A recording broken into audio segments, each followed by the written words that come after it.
Thank you all for joining us today. Please join me in welcoming our presenter on Safe and Affirming Classrooms, Carolyn Walskog. Good morning. Hi, everyone. I'm double mic'd, so I feel like I'm living my pop star dreams today. So my name is Carolyn Walskog. I use she, her pronouns. Really excited to be in person with you all today and not staring at your little box on Zoom. And talk about what we know about what's happening with lesbian, gay, bisexual, transgender, queer questioning, and all of the other lovely labels that our young people use to describe their experience. So if that's what you signed up for, is that what everyone thinks they're doing today? Okay, great. So you should have gotten an email with lots of handouts and the links to that, and I have a fancy QR code that I just learned how to make that will link to that if you're not, if you don't have that available. But please feel free to use your devices to have the different resources available to you, or the slides if that's easier.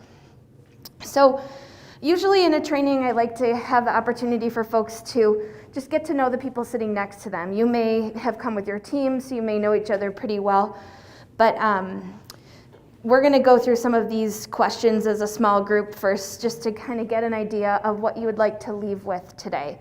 So again, I'm Carolyn. I'm coming at you from an organization called Youth Outlook, and we provide safe space support for LGBTQ young people and their families across Northern Illinois. So our model is that we operate a support group, drop-in center, psychoeducational group in one night a week in a bunch of different locations. And so there's more information about that, but just so you kind of get an idea of where we are, our first drop-in center close to the Cook County line is in Elmhurst, and we take 88 all the way out to Sterling, so almost to Iowa. We have centers in Ottawa, DeKalb, Naperville, Palatine, Downers Grove, and probably a couple others that I'm missing, and we'll be launching in Homer Glen, Joliet area later this spring, and then Plainfield in the fall. So lots of different places for young people to connect. We also have virtual support groups for young people who can't make it to our in-person site. So my work as a social worker over the past decade has really been helping adults. Wherever you work with young people, there's going to be LGBTQ youth. So what's happening for them? What are their current trends? What are their needs? How do we keep kids at home, in school, in their communities, so they don't have some of those negative outcomes that we'll talk about later? So that's a little bit about me. In terms of a presenter, I'm pretty informal, so we can talk back to each other. We will have some time for Q&A as well, but if there's something that applies to what we're talking about, feel free to raise your hand. I'll repeat back questions so everybody can understand what we're talking about. So turn to the folks next to you and answer these questions. What's your name? What pronouns do you use? And so you've probably heard about pronouns now more than you've ever have before, but pronouns, how I describe it is, how do I refer to you if I forget your name? She, her, he, him, they, them, something else. So what pronouns do you use? What school and grade level you're affiliated with? And why'd you come today? What do you hope to leave with?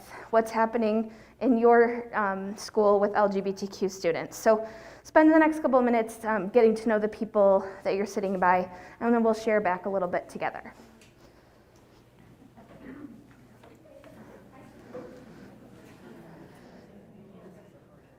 All right, so if we can come back together, I'd love to hear a couple folks share back what are some of the things that you're either seeing with LGBTQ students in your schools or what you hope to leave with today.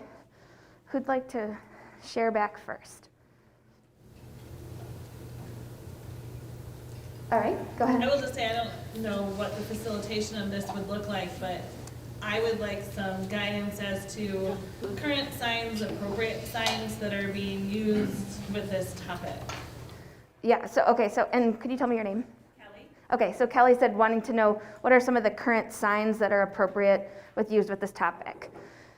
All right, and I will say that I'm not an expert on that piece, and so hopefully we'll have some folks in the room that would be able to share, but we'll make sure that we can have some time to talk about that today. All right, and Kelly, you're our first person who participated, so you'll get our first copy of the book. And that's all the books for this round, but you'll get, so you'll get to participate more later. Okay, all right. I don't have any students currently in this community, but I have 2 8th grade daughters that, tell me, oh no, that person's binary, or no, Mom, it's not Hazel anymore, it's Rex. And so I'm just trying to keep it all straight in my head, and the pronouns, and it just seems like a lot of their friends in this middle school age are saying those things, and I wonder if that carries through to adulthood, or is it just more exploration, what percentage of them actually change, you know what I mean? Right, So okay, so I'm the, just confused about the whole thing. totally, yeah, so the question or comment was just that you have 2 children in middle school who have friends that are changing names, or this topic is coming up a lot for middle school students, and so the question I think was like, how many of people will these identities hold true into adulthood, things like that. I think those are really common questions. A lot of time when we talk with parents, it's like helping families catch up on a language and terminology that their kids know more about this than they do. So I've worked with a lot of different school districts around how do we just provide information to families so that sometimes it's not their own child, but they have people coming in, their friends are coming over, and they want to make sure that those kids feel welcome in their house. So yeah, we can definitely talk about that and what we're seeing kind of, and I guess to give you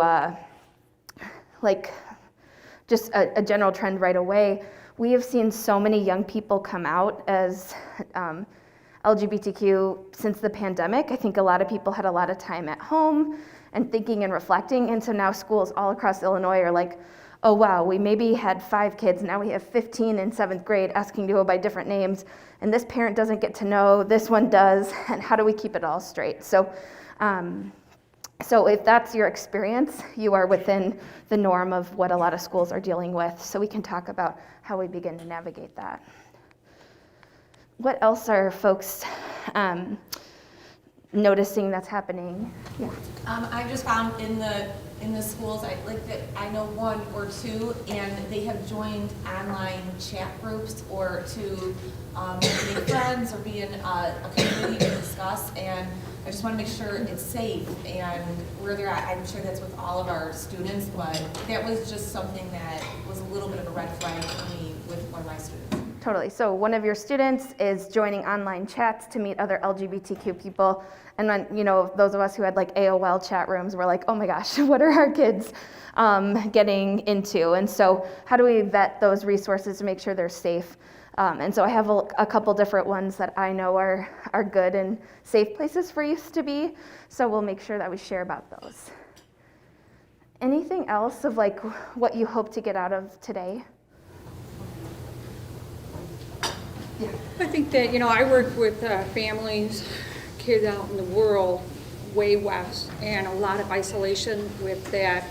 And if you have a deaf student or a hard of hearing student or a CI student, and you add this piece of them coming out, there's not a lot of resources out there for those families or maybe other kids. These farming communities are different world. Culture out there. So I want to come away with to be best prepared if a student or family that going through this or navigating through this process in connecting with deafness also, like the signs.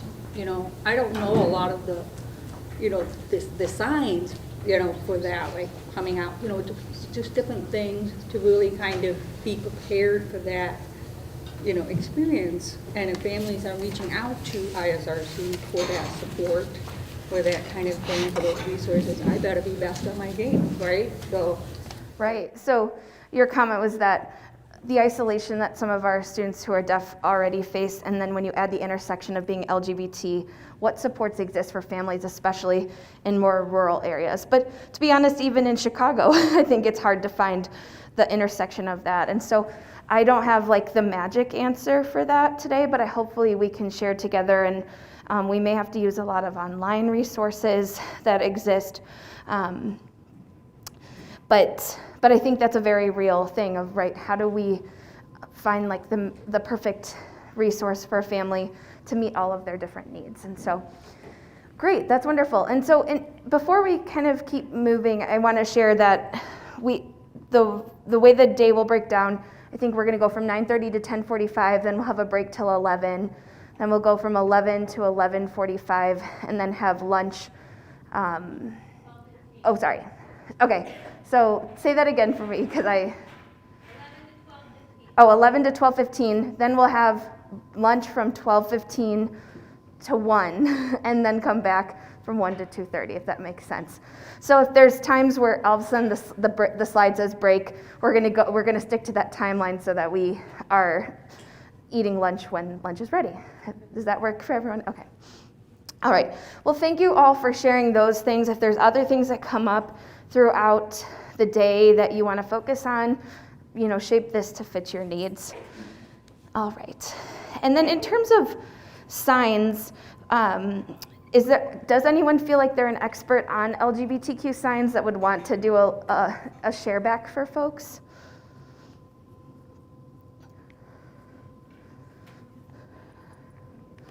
Maybe not even just an expert, but like what have you seen used in the community? So the question, or repeating that back, is maybe even if you're not an expert, what have you seen used in the community? Does anyone want to share? All right, you're being voluntold. Okay. Yeah. Related to deafness and resources and, the signs related to what I'm familiar with. Would you be willing to, do you want to come up? Oh, sure. Now? Yeah. So if I say a word to you, could you do the sign? Sure. Okay. So let's just do the acronym. So L, lesbian. Okay. Gay. Bisexual.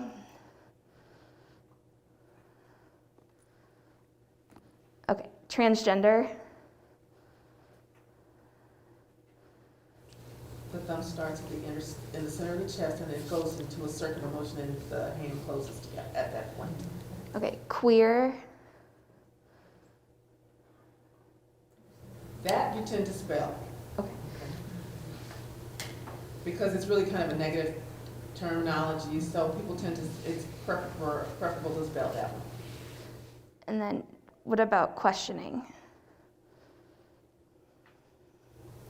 It's kind of curious, questioning. Either of those signs would be appropriate. Do you know for intersex? Yeah, that was another one that you'd have to finger spell as well, intersex. Okay. And what about asexual? Again, another one that you'd have to finger spell, asexual. And then have you seen pansexual? Spell that, okay. Spell that one as well. All right, how do people share their pronouns?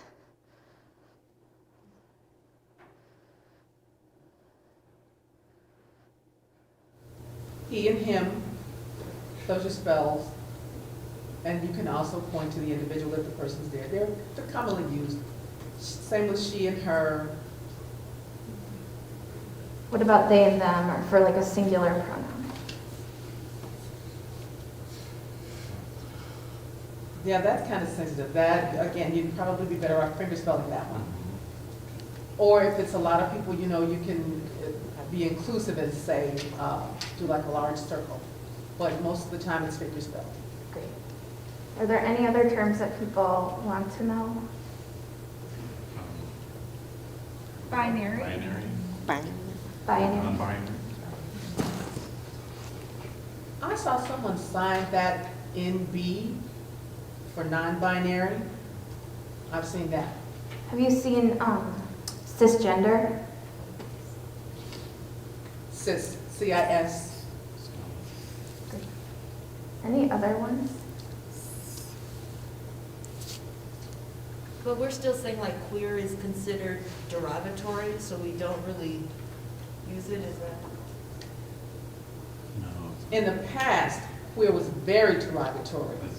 It was a very derogatory word. So a lot of people still have that connection to the past, and a lot of deaf people therefore tend to fingerspell queer to keep it neutral. But really, it's quite possible that another sign may come up in the future. We'll see, you know. Awesome, thank you. Thank you. Oh, and if there's any more questions that come up, I'm sitting right here. Awesome. One of my friends is also was going to look up a couple different videos, and I'll put them into the Google Drive. So, but they didn't have the videos, because just as our language changes, sign is also changing, right? When we think about this word queer. So we'll talk about that queer as a word in a little bit. But so let's see, that takes us to our Google Drive that has all of these resources. So right before the pandemic, we did a big training in DuPage County called A Roadmap to Truly Inclusive Schools. So kind of taking everything we've learned over the past decade or so, if a school really wanted to become inclusive to LGBTQ people, what were some of the things that we saw different school districts doing to be the most successful? So we've been compiling resources into this Google Drive, which you can scan that QR code. You had the link emailed to you as well, or you can look it up there. But so all the different things that we've talked about today are in there, as well as other resources. So I will add some of the signs as soon as I get those as well. So just know that if you lose anything today, you're welcome. You can go to these sites and see the presentation. All right. So we have a long day together, a lot of things that we'll cover. And the first part we're going to start, we already kind of did, is talking about terminology and how young people use that, which may be different in ways that folks from different generations do. And then we'll talk about some of the developmental milestones and needs of LGBTQ students. And I'm hoping that we can kind of tie in students who are deaf, blind, hard of hearing, students with autism, some of those intersections of disability and LGBTQ folks, how that might show up for some of our students. I'll talk about some of the laws, policies, and best practices for creating inclusive schools.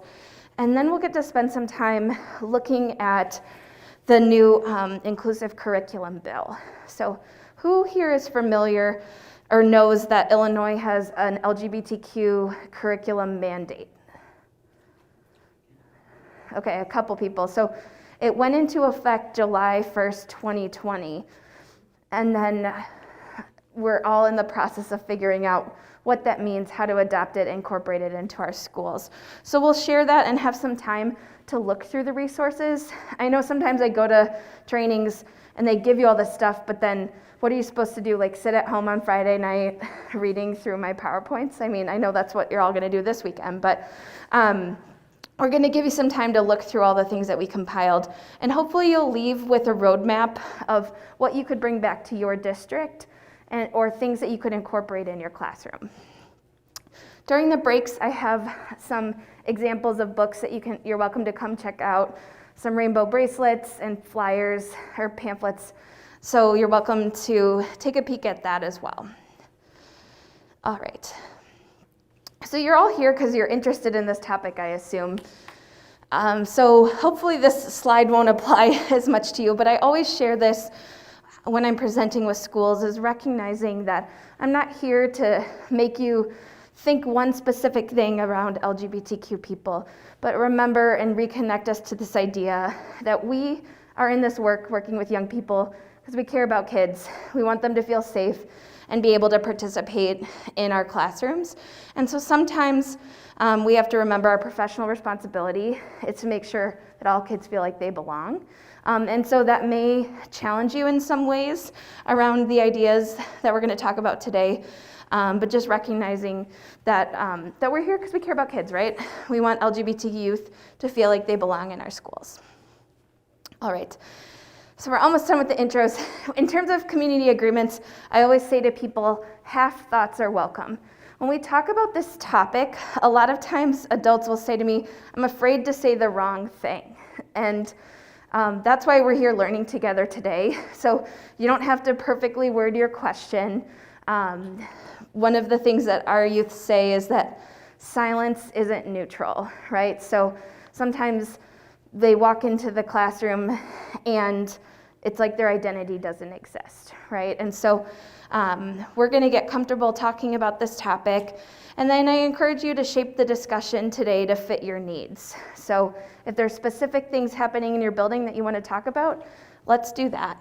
And then I always say what happens here stays here, but what's learned here leaves here. So you don't have to call out a specific student or by name or administrator that's not doing things that you would hope, but we can talk about the situations. Does that work for everybody? Okay. And then my other rule is just like eat snacks when you want them. So if you need to get up and like have a snack, no one's gonna judge you. Okay. All right. So our first icebreaker is gonna be, you should have this in your handout. It's a three-page document, but I pulled some of the larger questions from it. So my gender journey is from an organization called Gender Spectrum, and they're a national organization supporting schools to support trans and non-binary students. And so this is an exercise to reflect on your own experiences with gender and also on what your experience has been working with gender diverse young people. So for the next 10 minutes or so, take a look at that exercise. You can reflect by yourself, you can talk with people from your group, but I encourage you to answer one of the questions from like the personal journey, which are the first three that are listed here, and then the at least one of the questions from the second part around like your professional experience working with trans and non-binary students. So again, you can see the PDF in your email for the full length of questions, or you can kind of reflect on these 5 up here. Does that make sense to everybody? Okay, all right, so we'll take the next 10 minutes. Again, you could reflect on yourself or talk with your crew.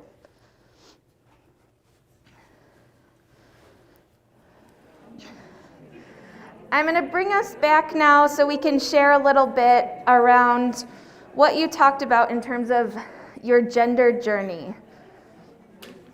So I have a volunteer who wants to kind of talk about one of the questions from the personal journey. What's a question that you talked about in your group, maybe that you'd never considered before, or something that was a shared experience? I remember my mom would paint my room pink and my brother's room blue. I remember my mom painting my room pink and my brother's room blue.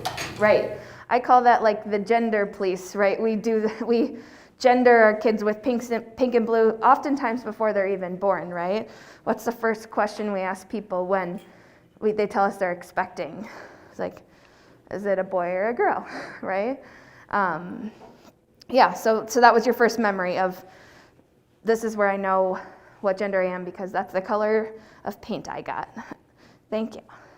And you get the first book for this. Thank you. All right, what about other people? What question did you answer from the personal side?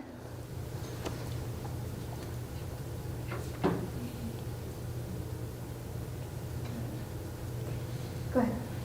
When I was younger, I'm a child of the 70s, and so I was playing softball, and I was progressing on, and a girl on my team, my dad's thought, had a crush on me. And so I had to quit softball. Wow. And me not really understanding, it wasn't part of our life, as much as an open and having those kinds of things. And I just remember thinking that was weird. And I said to my dad, but why? And he said, because I think that girl likes you like she's a boy. And that was it. So I'll repeat back so for other folks or people watching later that when you were growing up, you played softball and your dad made you quit the team because there was another girl that he thought had a crush on you.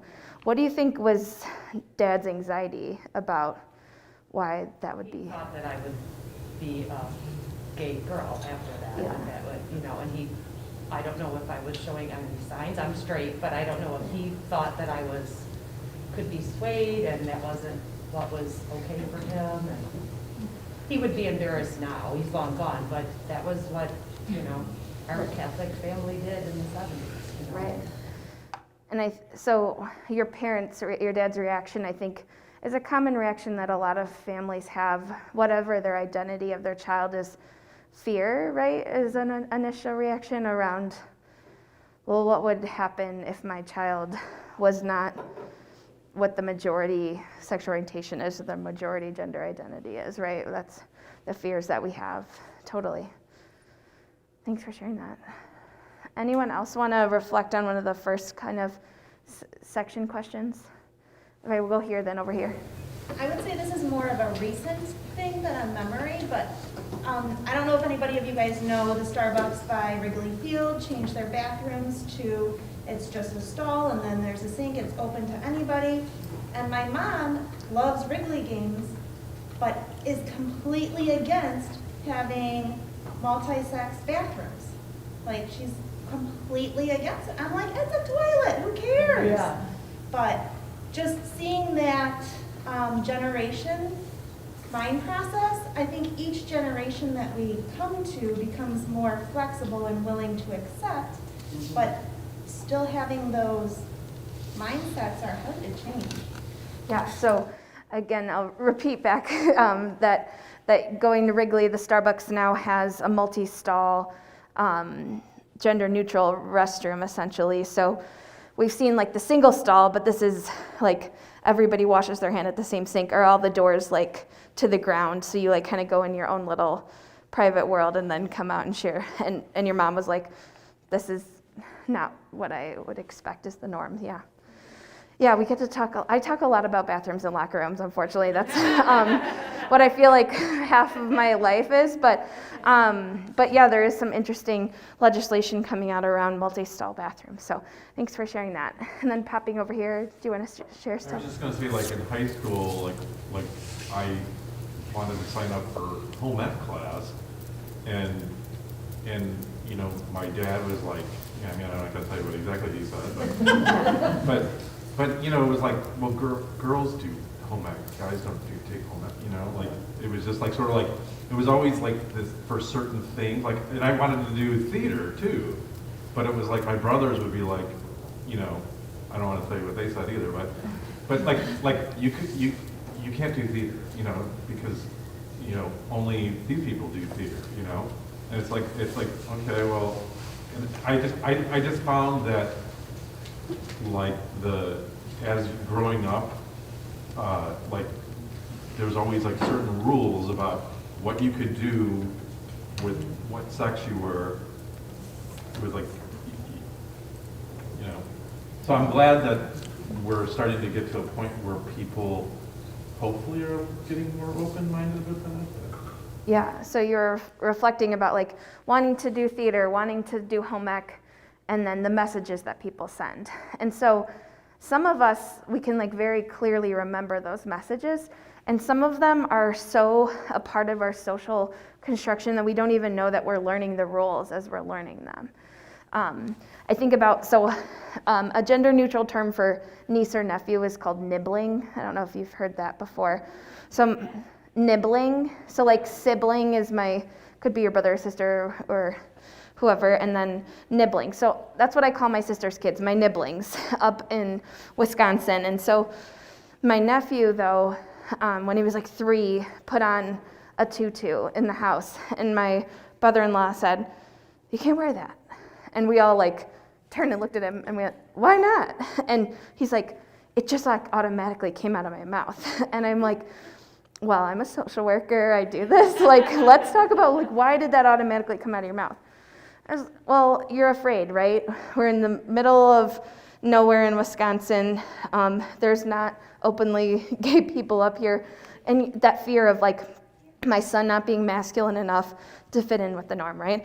And he has, you know, me as their aunt, and then there's other, you know, queer people within the family, but like those things sometimes are automatic, right? Of just part of our culture. And I think a lot of that is changing, but we still notice, right? You probably still, if you went into Ulta and you saw someone who you knew as male presenting having their nails painted, you're gonna pick that up probably more than if someone as you saw as female presenting having their nails painted, right? Because of it's that difference type of thing.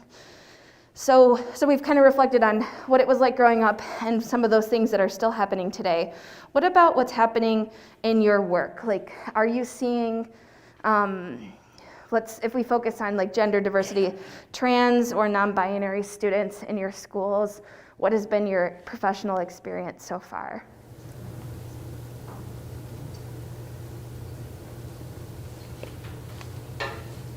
Go ahead. Well, I have to agree with what you said, and what she was saying is that the numbers have just increased so much. And I guess, I don't know, like you said, maybe with them being at home and all that, but like it's being able to then deal with it, because it was like I had nothing on my caseload, and now there's so many kids with these issues that are coming up every week in my BHC meetings, and we never would talk about it before. So.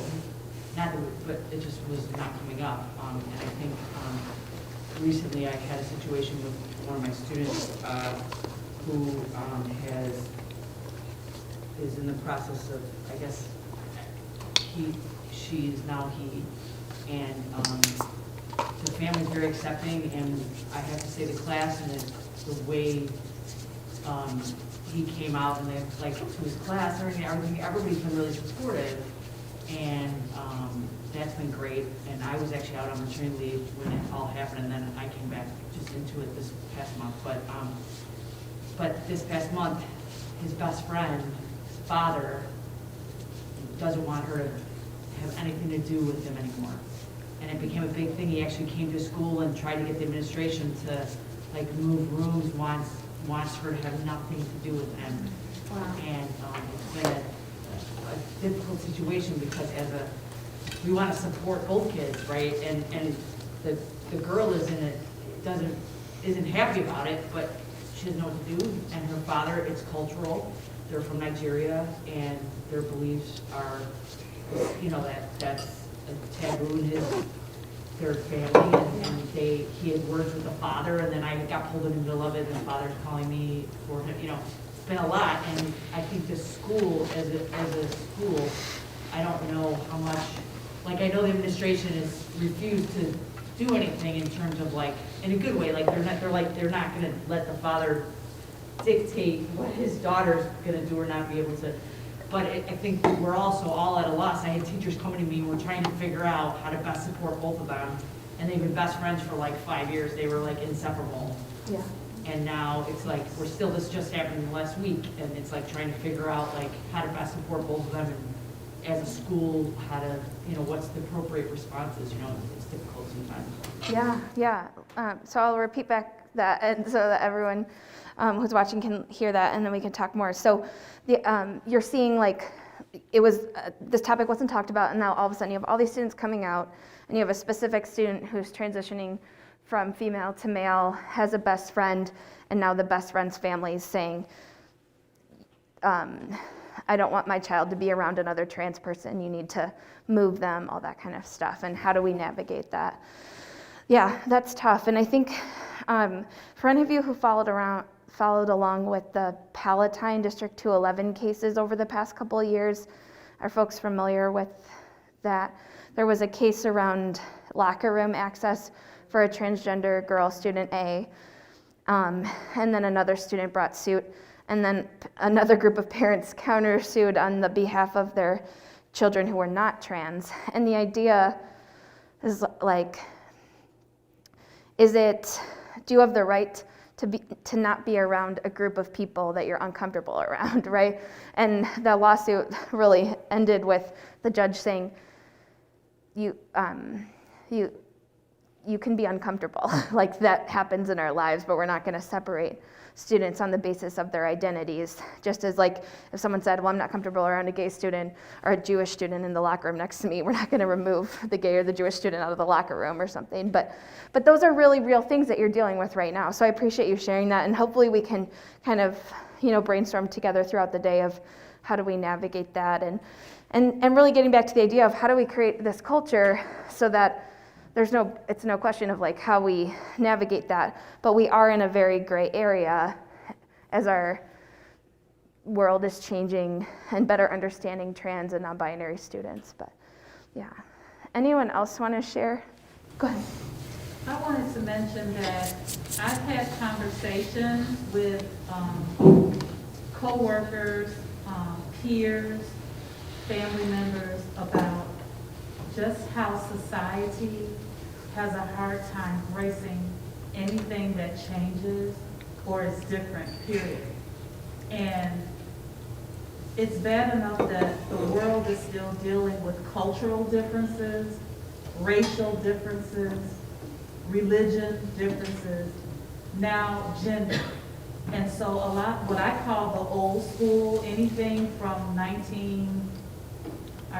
50, 60 back, it's a struggle to try to deal with a parent who is probably in their 70s, 60s maybe, or a grandparent that's raising this child, where they're dealing with the cultural difference.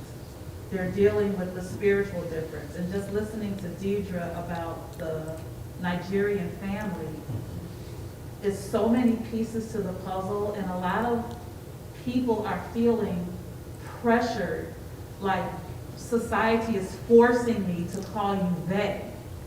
Society is forcing me to respect you in this level, where they're still dealing with racism, sexism, religion, all of that, and it's a lot. And as a counselor by profession, if I don't know enough about the topics, the current things that people are discussing now, to go and counsel someone about, okay, let's talk about this barrier, and then this barrier, and then this barrier, and now they're like, oh, well, my daughter is now a he, and that's not how I raised her, or that's not what our religion expects, and then that makes me look some type of way, and it's just a lot to process. And as professionals, we need the support to support the families.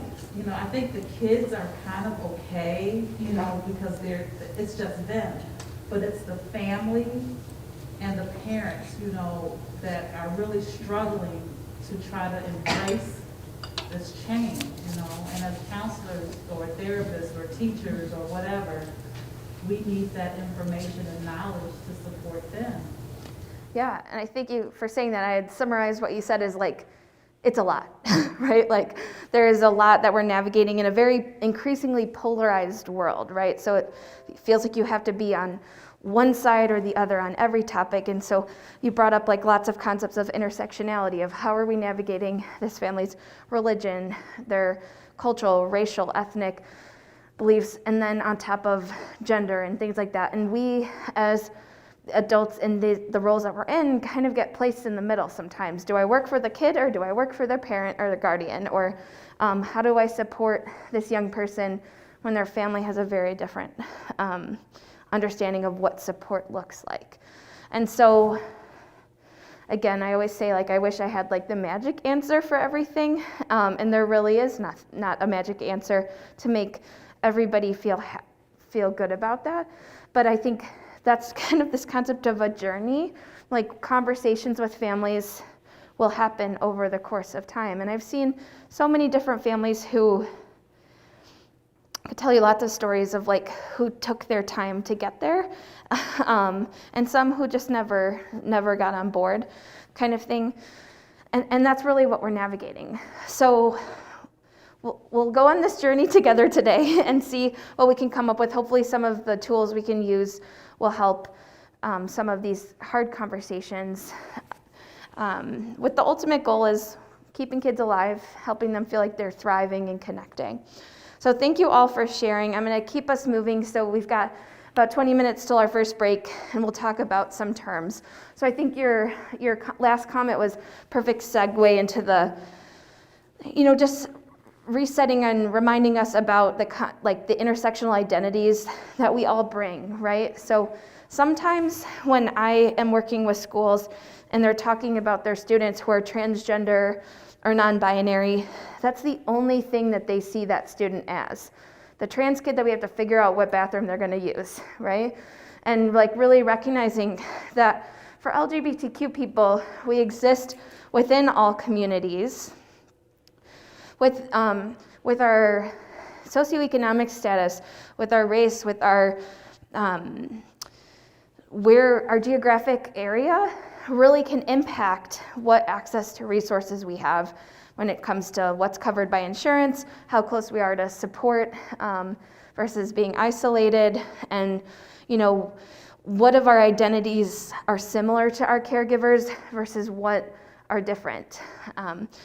So just recognizing if you've worked with one trans kid, you've worked with one trans kid, right? And seeing kind of their full selves.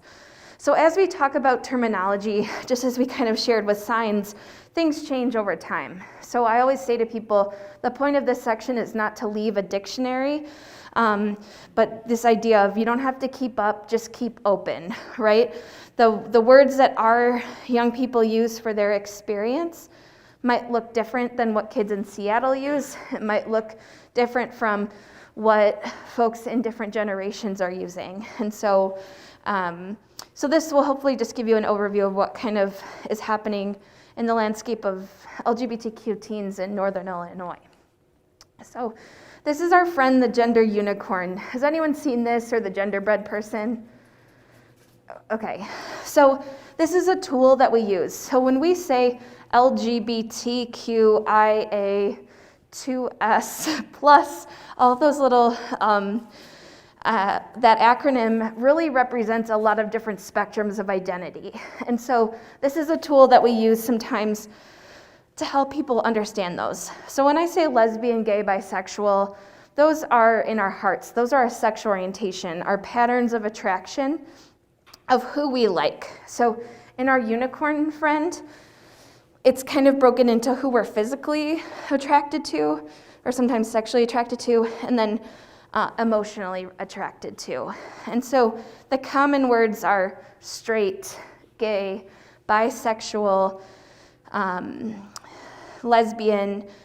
We're hearing young people identify as pansexual, queer, asexual, so having a lack or a low level of sexual attraction. Those are kind of the common words that we hear when we hear about sexual orientation.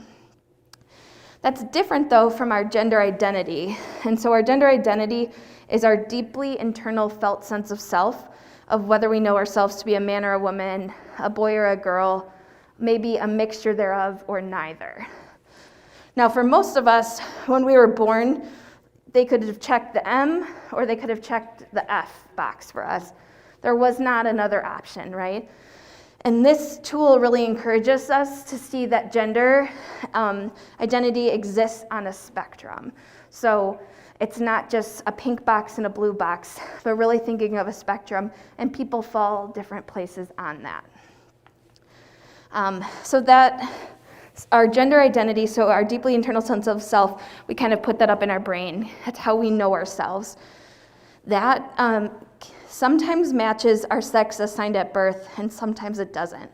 So when we say sex, sometimes you think of it biological sex. There's a lot of components to our sex. Our chromosomes, hormones, secondary sex characteristics, genitalia, right? And we say that it's assigned to us at birth because for most of us, they hold us up when we're born and say, congratulations, it's a boy or it's a girl, just doing a visual exam based on our external genitalia without knowing what our chromosomes look like, things like that. Most of the time, that works well for us, so our sex is the same, can be the same as our gender. But for people who it's not, maybe that's when they identify as somewhere in the trans umbrella, whether that's trans, non-binary, or any of the other words that people use to describe their gender. Why are people trans? We don't know. It's just a natural variation of human existence. The Illinois Youth Survey, if anyone's familiar with that being utilized in your schools, started asking in 2018, of their 8th, 10th, and 12th graders who took that survey, how many of them identified as trans or non-binary, and about 2% of our 8th graders in Illinois schools identified as trans or non-binary. So we used to think it was like 0.01%. So there's more than we thought.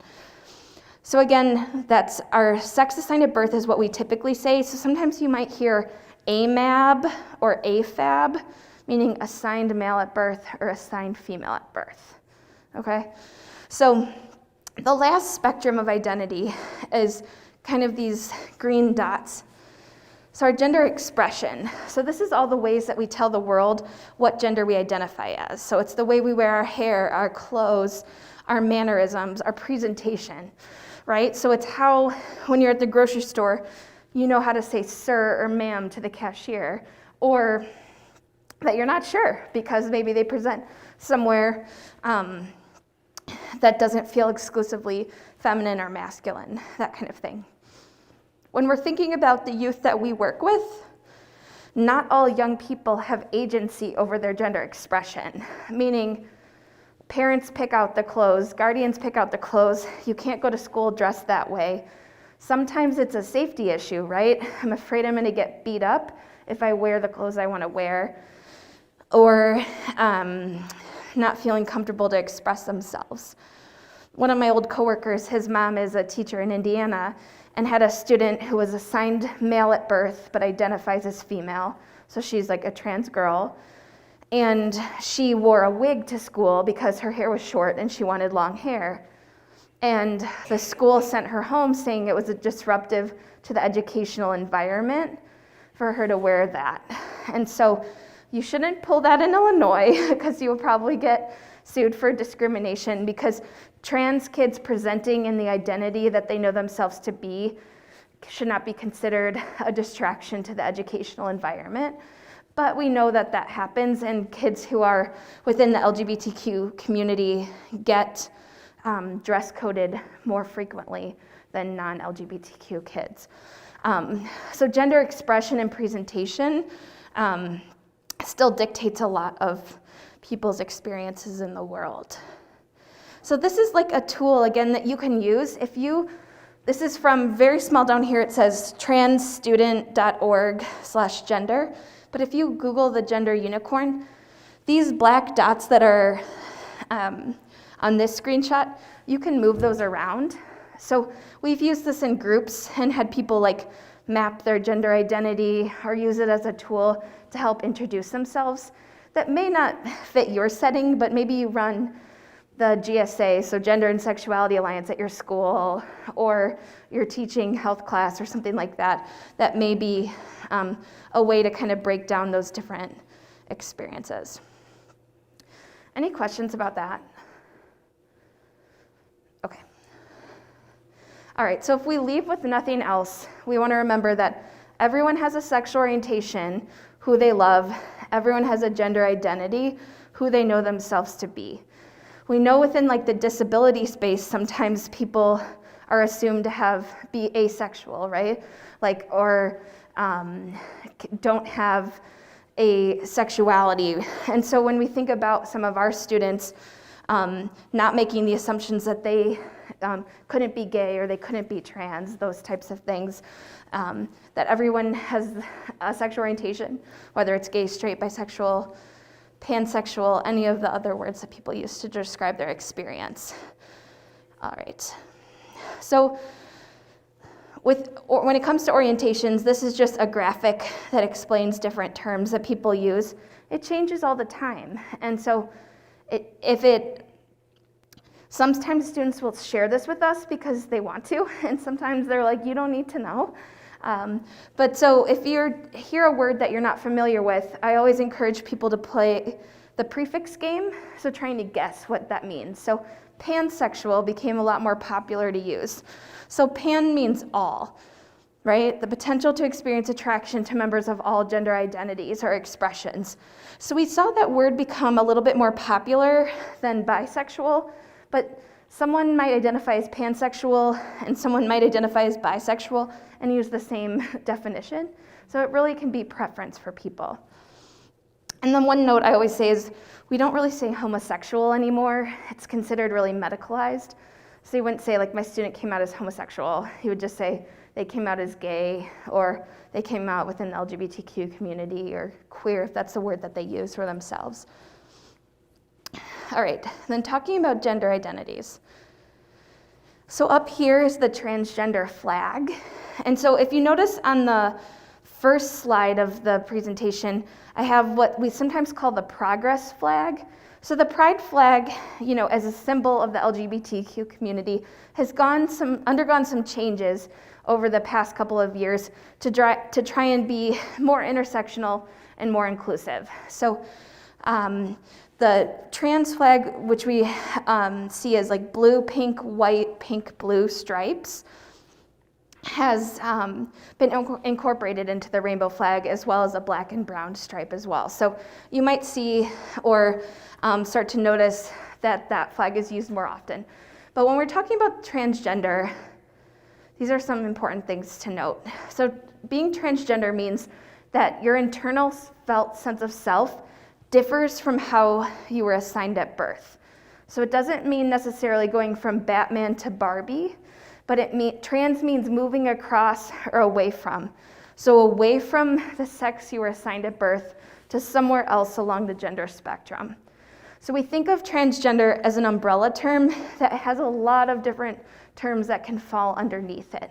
So if you've been on Facebook recently or in the past 5 years, you can go and select your gender identity, and there's like 50 options that come down.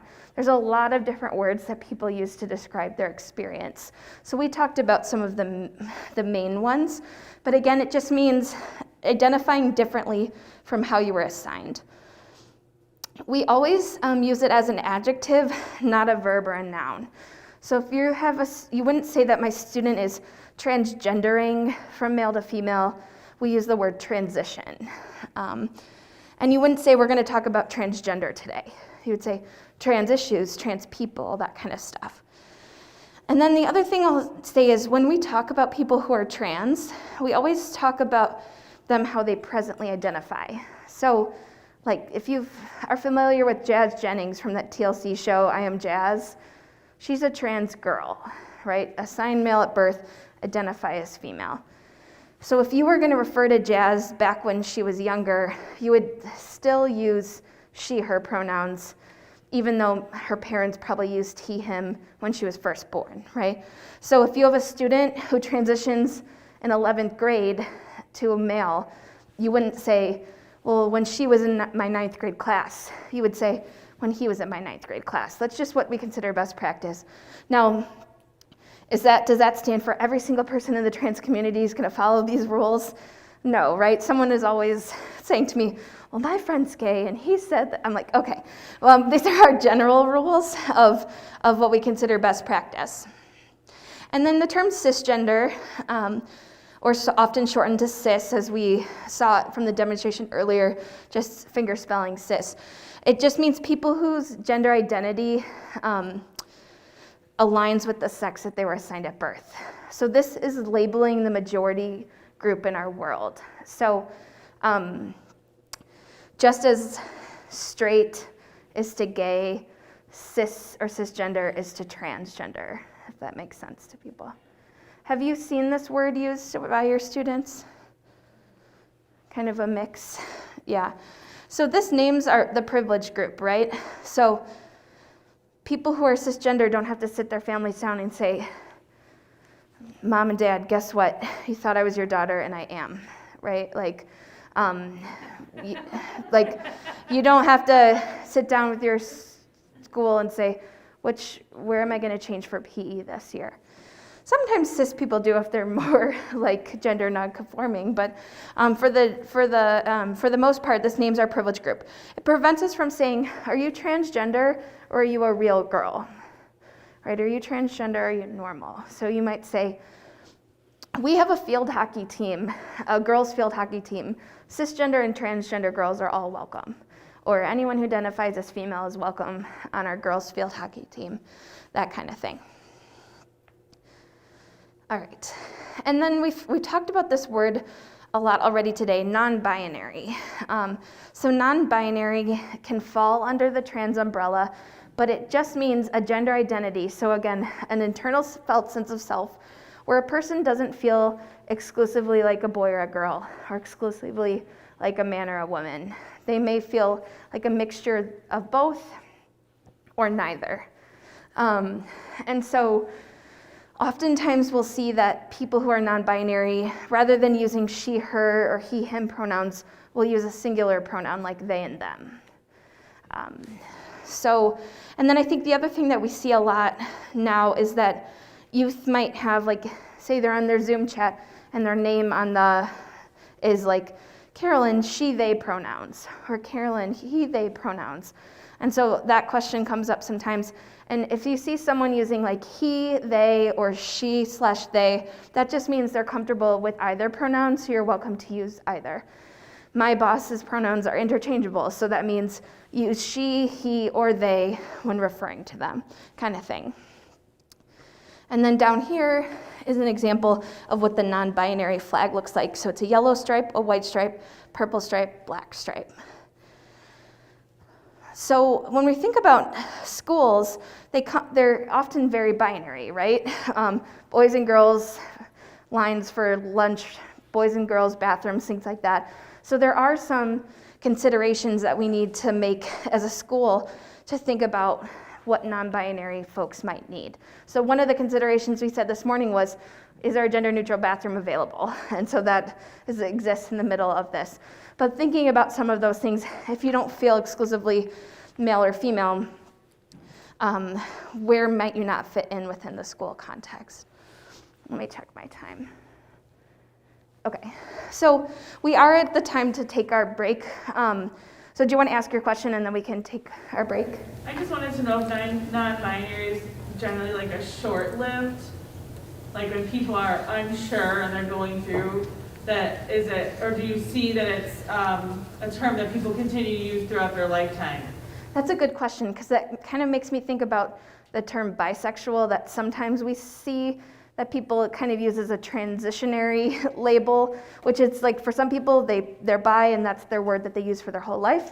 Some people, it might be easier to say that I'm bi before they're coming out with some of the other labels. So in terms of what I see around non-binary is that it's, well, we don't know what it's gonna look like for, kids in middle school, but there are a lot of people that's their true identity, and that lasts for a long time. So not think of it as like a transitionary label. The one thing I'll say is that in 2015, we did like the largest study ever of trans people in the US, like every US state and territory. So there were like 30,000 people that took this, and a third of them identified as non-binary.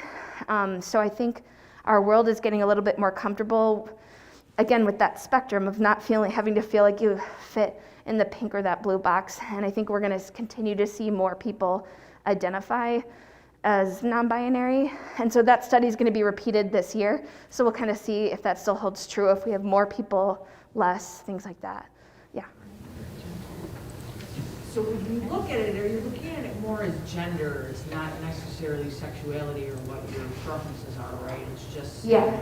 Because I feel like, and I was just talking to Sherry about this when we were talking, when you were early on when we were talking about the question. It almost, I found there's a lot of people now at that, I would say, starting in junior high and then maybe in high school too, but that are, it's like it's definitely not a sexuality issue for a lot of the kids that I know, but it's like a, sort of like not that we were saying, like, is it trendy? Like some kids that are like, now that they don't want to be put in or they don't want you to tell them what they are, so they are now saying I'm non-binary, and it's like, I think that's a separate thing for a lot of them than the kids that are actually questioning or trying to figure out their sexuality or gender, and then, you know what I mean? Like, right. Right. Well, so let's ponder that concept of being non-binary and what we're seeing, because I want to give you all a break, and then we'll start back up again with that question and talking a little bit more about what's happening. So right now, we're a few minutes later than I said, so it's 10:50. Let's come back at 11:05, and then we'll continue this conversation. Okay, so it is a little after 11:05, and we're gonna chat till 12:15, and then potato time. So where we kind of left was this idea is non-binary an identity that sometimes people use as like maybe a transition label, or is this something that their identity will continue to be? And you know, it was interesting. So my organization is contemplating doing groups for kids under the age of 12. It's been a big request that we've gotten for families who have kids who have come out with a multitude of identities under the age of 12, and that's kind of been our youngest that we've done. And so, and I was talking to a partner in Texas yesterday, and we were talking about that concept of the words that we use for our identity can change. And it doesn't mean that the word that we used at the time was a phase. It's just like maybe this is the word that felt good to me at that point in my life. And so I think it's common that kids first use like a sexuality label for, and then realize, wait, actually so they might come out as bisexual or gay to their families and then say, you know what, actually, I think there's more gender stuff happening, and then come out again. So you might have students come out to you multiple times. So that question of like, how many kids who are coming out as non-binary right now are gonna stay non-binary? I don't think we have an answer to that. How I kind of respond to that is when someone tells me who they are at that moment, I believe them and then say, what can I do to support you? And maybe that word will hold true for them, or maybe there will be other words that feel like a better fit for them. So, you know, like myself as example, when I was first coming out, like I use gay, but now queer feels better. If my sister says, oh, my sister's a lesbian, it's not wrong, but that's not necessarily my preference of a word. I just feel more closely connected to some of the other words. And so I think it really can just depend, and words change over time. So like just as we talked about, like we introduced this concept of pansexual. Well, that word didn't exist 10 years ago in the same way, so maybe someone feels like that more accurately describes their experience, that kind of thing. But I think sometimes when families ask me that question, like the idea I think is, what if my kid's making a mistake? What if they're saying this word and that's not what their identity is gonna be?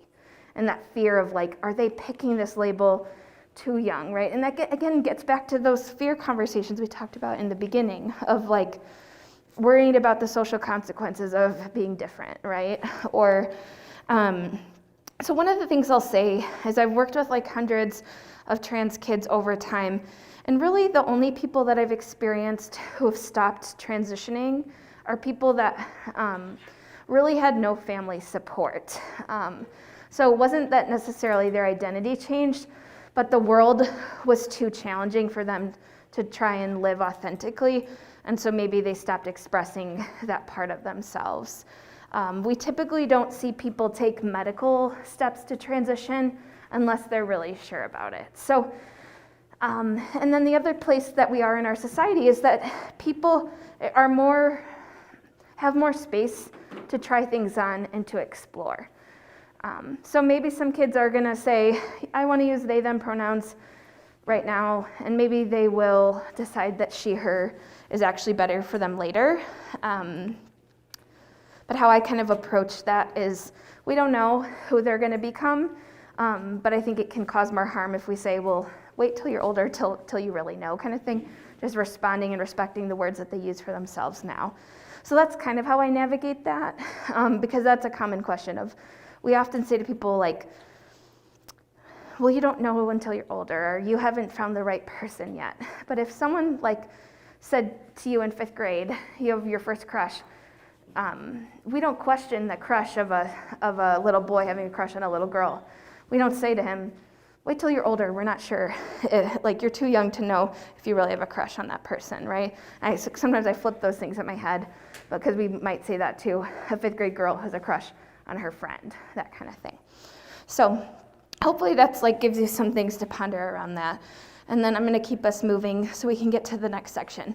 But we have talked about the word queer a lot. And so queer historically has been a derogatory term used against the LGBTQ community. So we think about smear the queer, like on the playground, or like my mom and her friends would say, like, oh, that's so queer to mean that's so weird, just as the same way my generation would say that's so gay to mean that's so dumb or stupid, right?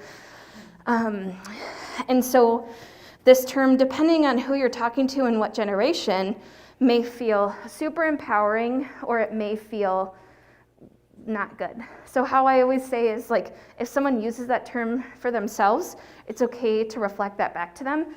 But if they haven't, I typically will say, like, the LGBTQ community versus the queer community or something like that. And then up at the top is our first example of when the rainbow flag added the black and brown stripes. So the first time we saw that happen was in the city of Philadelphia in 2017. The mayor's office there, in anticipation of their Pride Month, added a black and brown stripe to really call out the racism within the LGBTQ community and wanting to have a more inclusive Pride. So we saw that happen, and then different iterations with adding the black and brown stripe. And then if you look at, again, the first slide that I sent out, there's also like a purple circle in the yellow stripe, which stands for the intersex flag, which I think might be our next word. Yeah. So intersex, we used to say the word hermaphrodite. It's no longer considered appropriate or accepted term. Intersex is a term that represents a lot of different conditions that sometimes we call diversities or differences in sexual development. And this has to do with our biological sex. So it's our chromosomes, hormones, sex organs that might differ from what we'd expect for a male or a female. So this is different from transgender, because this is related to our biological sex, versus trans is about our gender identities. And so again, our biological sex is not binary either. It's not just male or female. That also exists on a spectrum. Most people are assigned male or assigned female at birth. And sometimes when a baby's born, we're not sure, maybe based on their external genitalia that doesn't fit within the patterns of what we'd expect to see. But in Illinois, for the most part, we have to assign a sex to a baby. So sometimes we get it right, sometimes we get it wrong. So sometimes people who are trans are intersex, sometimes they're not. All right, and so we just shared lots of different terms. And there are other words that people use that also may have a cultural, racial, or ethnic component to them as well. So the term that you may have heard a lot, for instead of Latino or Latina, Latinx, is a way to kind of represent the queer Latino community. So people use different words depending on where they are throughout the US, throughout the world. So I think the important thing is, if folks feel comfortable sharing a word with you, especially in the school context, treat that as a gift, right? Kids see you and see you as someone who is, that they feel safe with. And so then just say, thanks so much for sharing. What can I do? Go ahead. Where does the terminology come from? Like, who creates the terms for these different genders? That's a good question. So the question's like, where do these terms come from? Well, I'm not a researcher, so I couldn't for sure tell you that, but I know that a lot of terms that we see often come from Black trans spaces, then they get co-opted by white gay people, then that brings that to what we're hearing on TikTok or wherever and things like that. So sometimes we see words coming out of what we call the ballroom scene, which is oftentimes Black and brown trans people coming together and doing drag, that type of thing. So sometimes words come from there, but it really depends within different communities and cultures where that word can come from. But I'm not an expert on that, but yeah. All right, and so then just to talk a little bit more about transitioning. So transitioning is the process in which trans people begin to live in the gender with which they know themselves to be.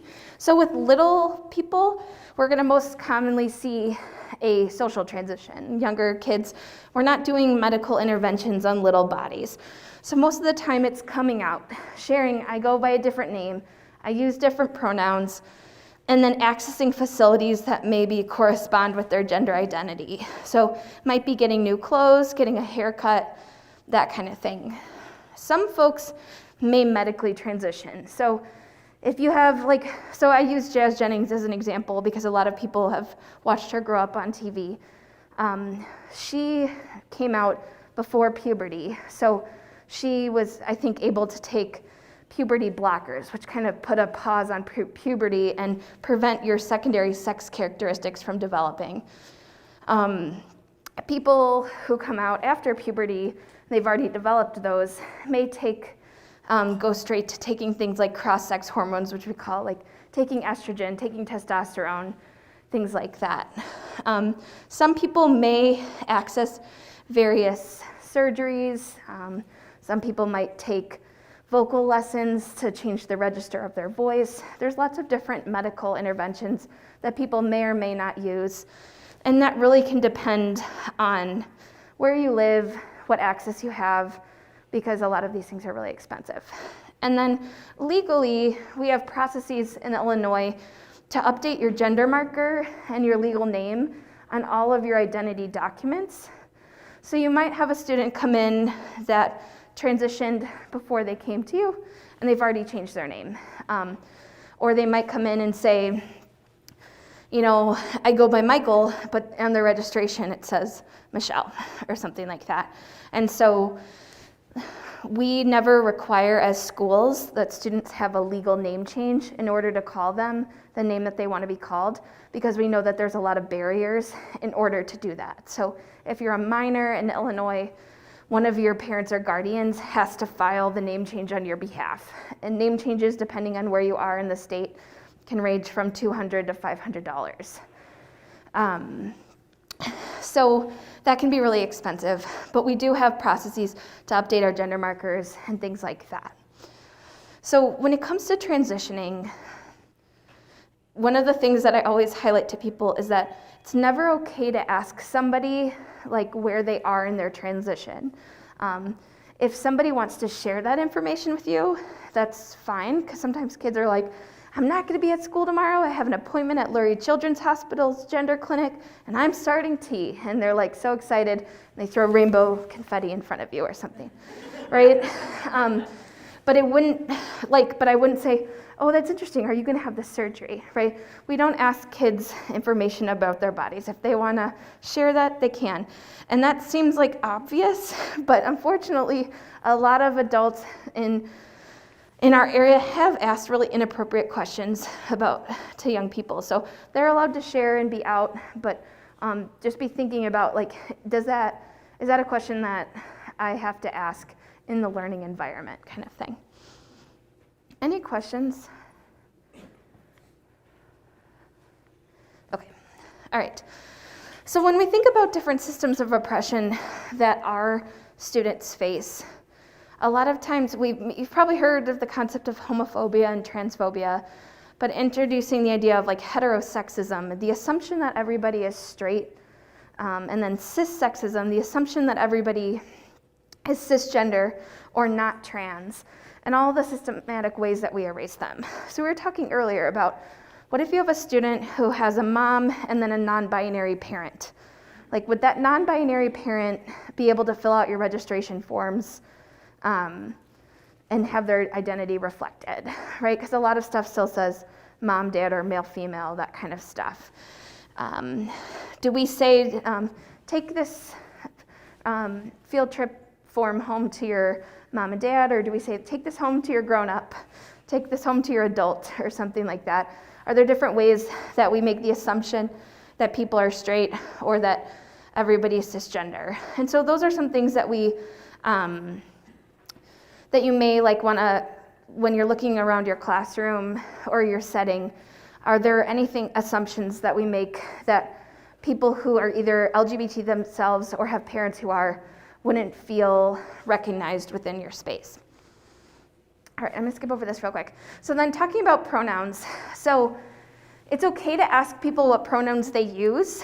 We used to say, like, have people introduce themselves with their pronouns at the beginning of the year, but some students have said, hey, I'm not comfortable with that. I'd rather have a survey or something like that so that I don't have to out myself to everybody. I may have not been ready for that. The common pronouns that we see are they and them, she, her, he, him. And then this is my old email signature, but we recommend putting your pronouns in your email signature, sometimes introducing yourselves if you're on Zoom or any of the other video platforms, adding your pronouns there just to help normalize it, that kind of thing. There's a website called -18 that you can enter in a pronoun and practice. Because sometimes, again, we've grown up with this young person, we've seen them for 7 years, and then all of a sudden they are using a different pronoun, and we just need to train our brains. So sometimes I use that. There's pronouns outside of she, he, and they that we call neopronouns, that there's other different gender-neutral pronouns that exist, but typically we're not seeing those used in like younger youth, that kind of thing. Does anyone have any practices that they do around sharing pronouns in your school?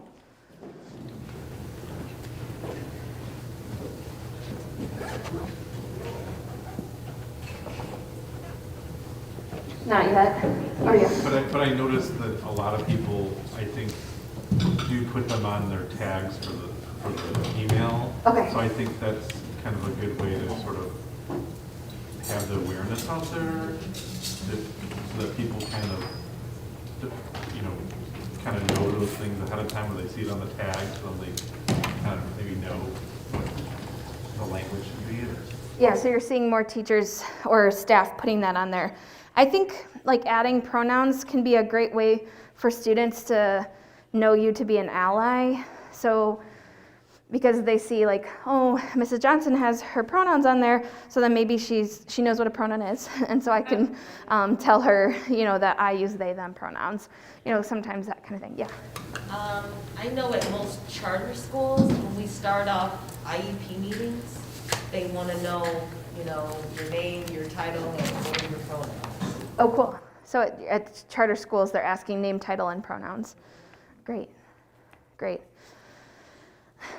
So pronouns seem to be also the thing, though, that's been attacked this year, right? So those bathrooms, we kind of went through those conversations, and so I've had, I think we saw, like in the Plainfield schools, like some parents calling and saying, don't ask my kid what their pronouns are, like as the newest thing to be upset about.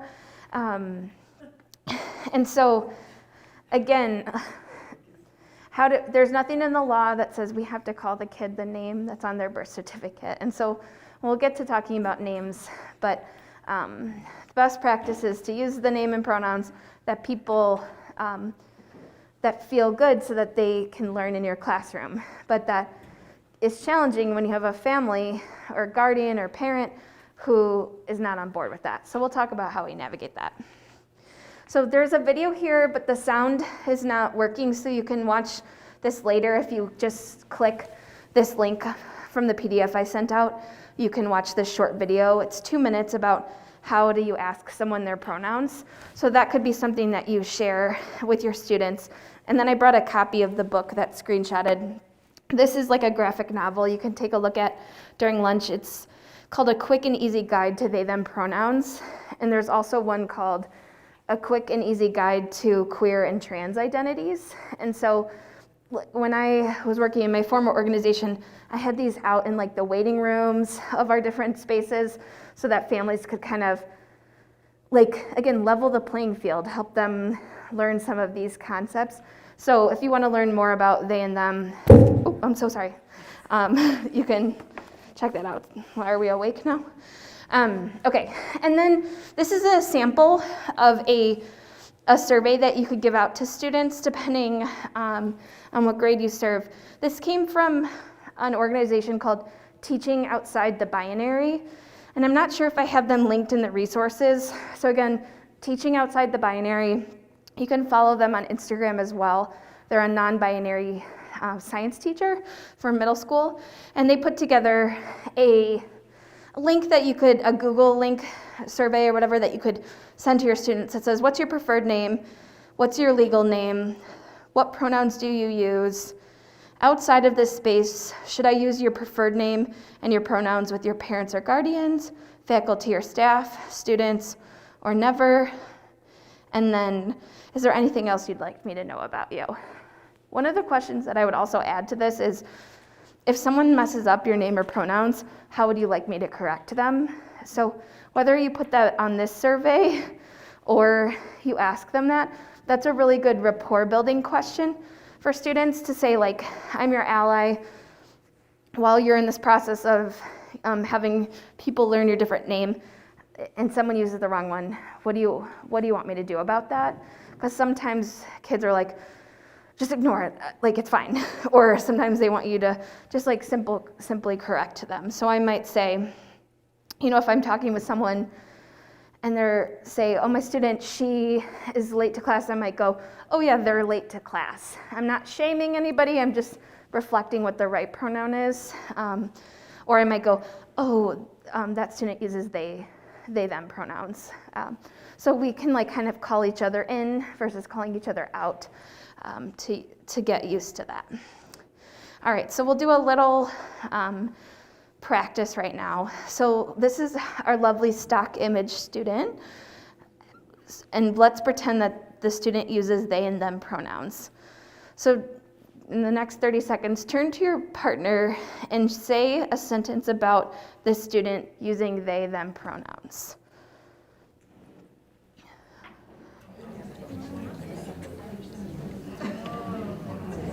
Okay, all right, so for our friends who signed, does anyone want to show us how you signed that?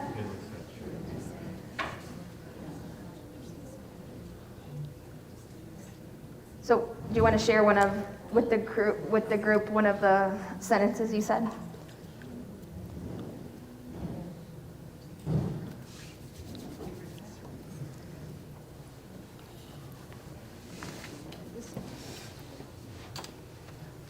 You're going to win a book for this because you... All right, so what's a sentence? So are you saying you want me to do this sentence? Yeah, do a sentence about the student using they, them. I would fingerspell it, really.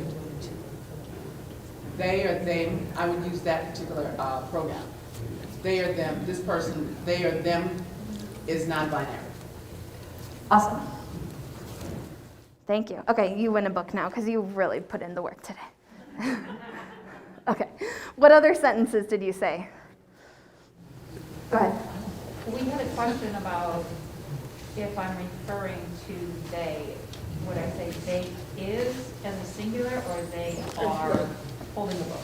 That's a good question. So the question was like, do we use they is or they are? So is anyone a grammar teacher in here? Okay, good. They all are back at school. Okay.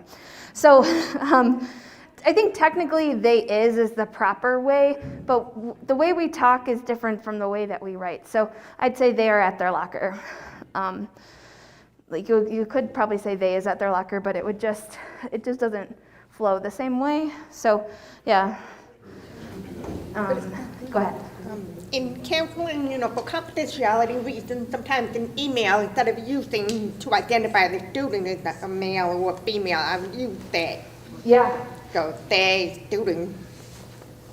So I use that.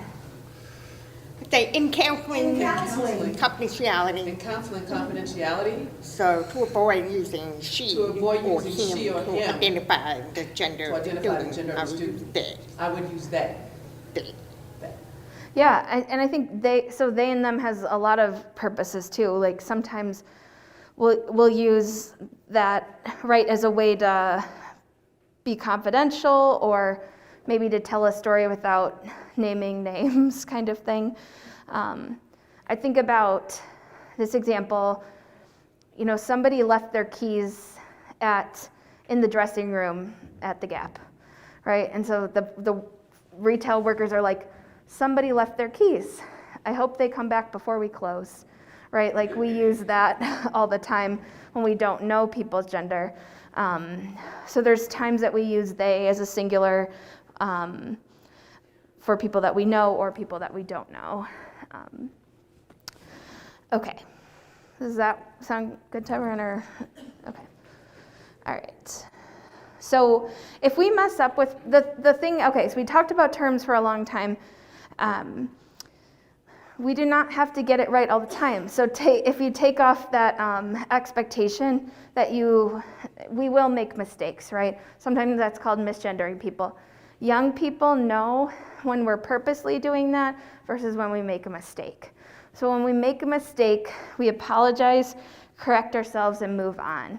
We don't want the person to have to, that we messed up with, have to then take care of us. So, oh my gosh, so sorry, I know that you use she, her pronouns now, but I just remember you as that baseball player and you were so big and so strong, and then you go into this whole thing and then the person's like mortified, right? So just say, sorry, she, and then just keep going, that kind of thing. All right. So some of the ways that I use inclusive language around trying to get away from the binary is I might say your child or your student.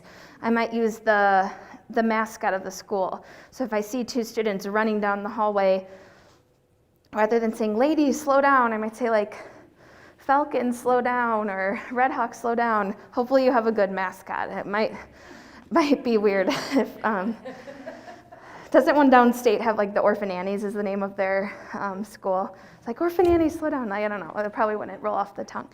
But, or I like to say y'all, friends, folks, things like that. So that, especially if I don't know the people, that type of thing. And then our golden rule is to allow people to self-identify and reflect the language they use back to them. Young folks aren't going to self-identify, though, if they don't feel like our schools are safe. So we'll kind of now talk about getting into that. So what are some of the developmental milestones and challenges that we see of LGBTQ students? I'm going to skip this for a second, and we're going to come back to this assessment. So when we think about SOGI, so if you hear this term SOGI, it means sexual orientation, gender identity, and expression. So Illinois just passed a law, it's called SB 2133, that's going to require the collection of sexual orientation and gender identity data from 10 state agencies, and one of them is ISB. So right now the conversations with ISB is how do we collect this information from students, keep it private, prevent them from being outed, that kind of thing. But the spirit behind the bill was that we actually don't have a lot of data about who's LGBTQ and like kind of where they exist in our communities. But when we're talking about this concept, a lot of times people, when we're thinking about kids, ask, how old can someone be to truly know that they're LGBTQ? And so we're seeing right now, again, since the pandemic, kids coming out younger and younger. So the conversations that I was having with high schools 10 years ago, having with elementary schools now, having like 4th and 5th graders expressing their sexual orientation or gender identity label. Doesn't mean that every single kid who's going to come out is coming out at that age, but we are seeing that trend younger and younger. So most folks from research will identify, the sexual orientation between the ages of 12 and 16. But I think that, again, will continue to drop. In terms of gender identity, so again, that's like talking about your gender being different from how you were assigned at birth. We see that trans girls, so people who were assigned male at birth but identify as female, the average age of them talking about their gender being different was 5 years old in one study versus 8 for trans boys. And I think that's because in our world, it's okay for girls to be tomboys, but we don't have an equivalent nice word for boys who present more feminine, right? We might call them a sissy, but that's not a nice thing, the same way as a tomboy would be. And so throughout Illinois, we have kindergartners, 1st graders, 2nd graders coming out as trans. So sometimes we say, well, this topic is for middle school or high school, but we're not talking about their sexuality, it's their identity, right? And so there's lots of different ways to try and figure out, is my kid really trans? If we look at the DSM-5, gender identity disorder was removed, but we do have gender dysphoria. Or one of the things that we look at is, for young people, is insistence, consistence, and persistence across time. So no one's gonna like have a kindergartner say I'm trans and then immediately have surgery, right? It's not how that works. It's, again, back to that concept of a social transition. So when kids are coming out, oftentimes we're linking them up to a parent support group, maybe a therapist, maybe they'll visit the gender clinic at Lurie Children's Hospital. That's our like closest clinic that serves trans and non-binary and intersex young people. But oftentimes it's just allowing that kid to figure out who they want, buying them the clothes and the toys that feel right to them. When we think about Gen Z, and then I think what comes next, Gen Alpha, we don't know as much about Gen Alpha, but Gen Z, we're seeing as many as like 1 in 6 Gen Z identifying somewhere across the LGBTQ spectrum. So that's more than maybe the 1 in 10 that we originally thought were part of the LGBTQ community. So again, is it more people than ever are LGBT, or is it that people have access to language younger and younger to be able to express who they are? Go ahead. Yeah, because I was just thinking that when you were saying that, because I can't speak to the gender identity part, but with sexual orientation growing up, you know, like I knew from probably 5 years old that I was gay, but I think you didn't have any, that didn't exist really when I was growing up, like where I was living. Right. You know, it was like you just heard of some stories of things, but it's a lot different. Where when as we keep going along, you get more, wow, this exists, and I see this everywhere. I think kids can feel more secure because there's always the age of when you know that you're gay versus when you feel comfortable telling the first person about it. Right, right.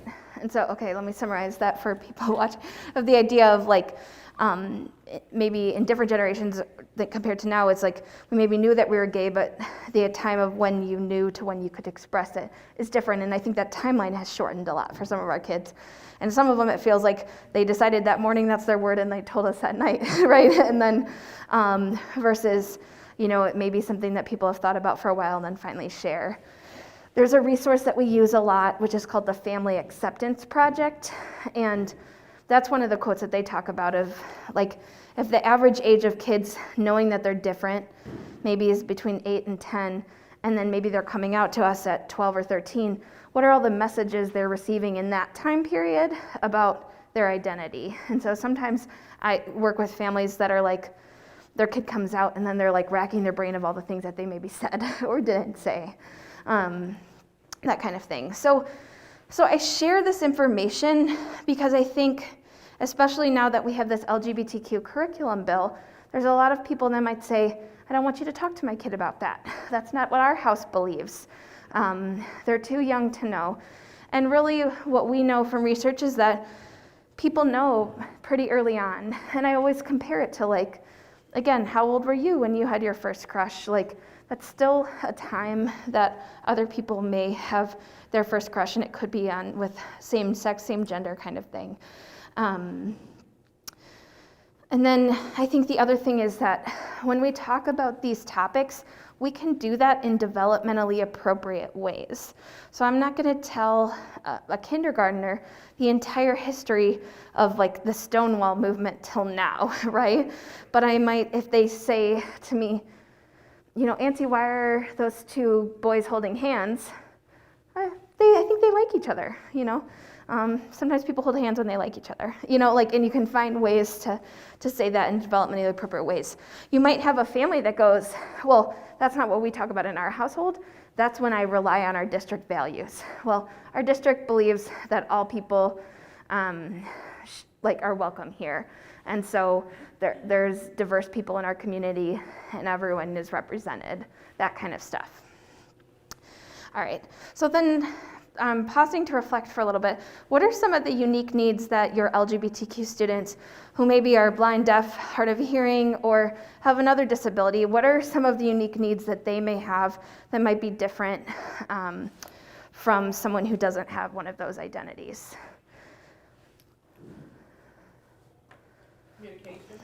Communication, can you talk more about that?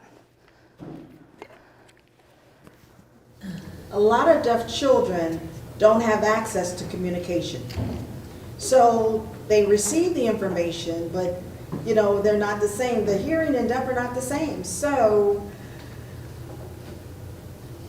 to inform them, you need to have some type of seal of communication. That's just one thing that popped to my mind. Yeah, totally. Go ahead. Just a question. I wonder I if they just have a question. prolong I wonder if that coming out or prolongs them telling coming out about their sexual talking identity about their because of sexual communication. identity or in the communication. Yeah, I think that is. I've had students that, because of that communication that he's talking about, that they don't think their families are not signing, so they're growing up with not a lot of communication at all, so then they're not able to express themselves, but even to feel that comfortable to do that with their family. So I think it makes it harder, and some of them I've seen grow up without talking about it or their family even knowing anything that they're feeling because they can't even explain it to them if they wanted to because they wouldn't understand. Right, so the families are not giving them access to communication, period, so then being able to, if they feel different, not having that way to share that. Go ahead. I'm just thinking we spend a lot of time trying to teach our kids to advocate for themselves and accept their hearing identity. Are you deaf? Are you hearing? Are you hard of hearing? Are you both? Can you go back and forth between? So I feel like this is really parallel to that as well, and maybe expanding upon that with our students, not just, your hearing identity, but who are you as a person, and explaining that there's a continuum for more than just hearing impairment. Right. That's a continuum. Why isn't this sexuality a continuum as well? Right. And I think what you're saying speaks to the idea of it's not having multiple identities that you're navigating. Then if you add race, add maybe a religion that's different compared to the majority in your school community, navigating all of those things at one time, figuring that out. I hope if we empower our students to accept, who they are, with our role as trying to teach them about, being a hearing impaired person, and where they're hopefully they can embrace that, and maybe that will give them, more courage and confidence to accept and confide in us as, she is open to whatever I feel I am. Maybe I can, work with this person to express that I'm feeling, my sexuality is different as well. Totally. So if we show up as teachers who show that we're helping them accept their hearing impairment, then maybe that will also translate to helping them feel that they're open to their different spectrums of identity. Yeah. I think one of the things that we talk about with LGBTQ students is showing young folks possibility models, and maybe that's something that you do with your deaf or hard of hearing students as well, of possibility models of what your life could look like. So where do we find people at the intersections of those? And so during the break we were talking about, is anyone familiar with, I think their name is Chella Man on Instagram? They're a deaf trans person, and so I linked their Instagram account at the end of the slides that you can follow them, but you also found a video of them signing some of the, doing ASL for some of the popular ways that we use terminology now. So sometimes it's how are we incorporating, not even just for our LGBT students that we know who are LGBT, but when we're teaching a lesson, can we use any of those other folks so that kids see diverse representation in our lesson plans, not just saving that for have that happen in different classrooms. Anything else that folks want to bring into the conversation that maybe I'm missing, or what's made you think so far today?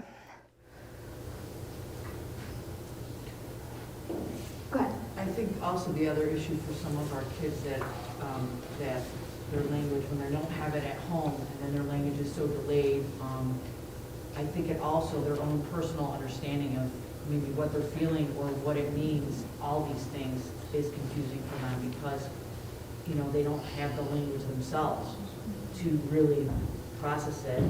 And they learn so much from just TV and things that they see that nobody's explaining to them when they're like at home, and then they can't really process.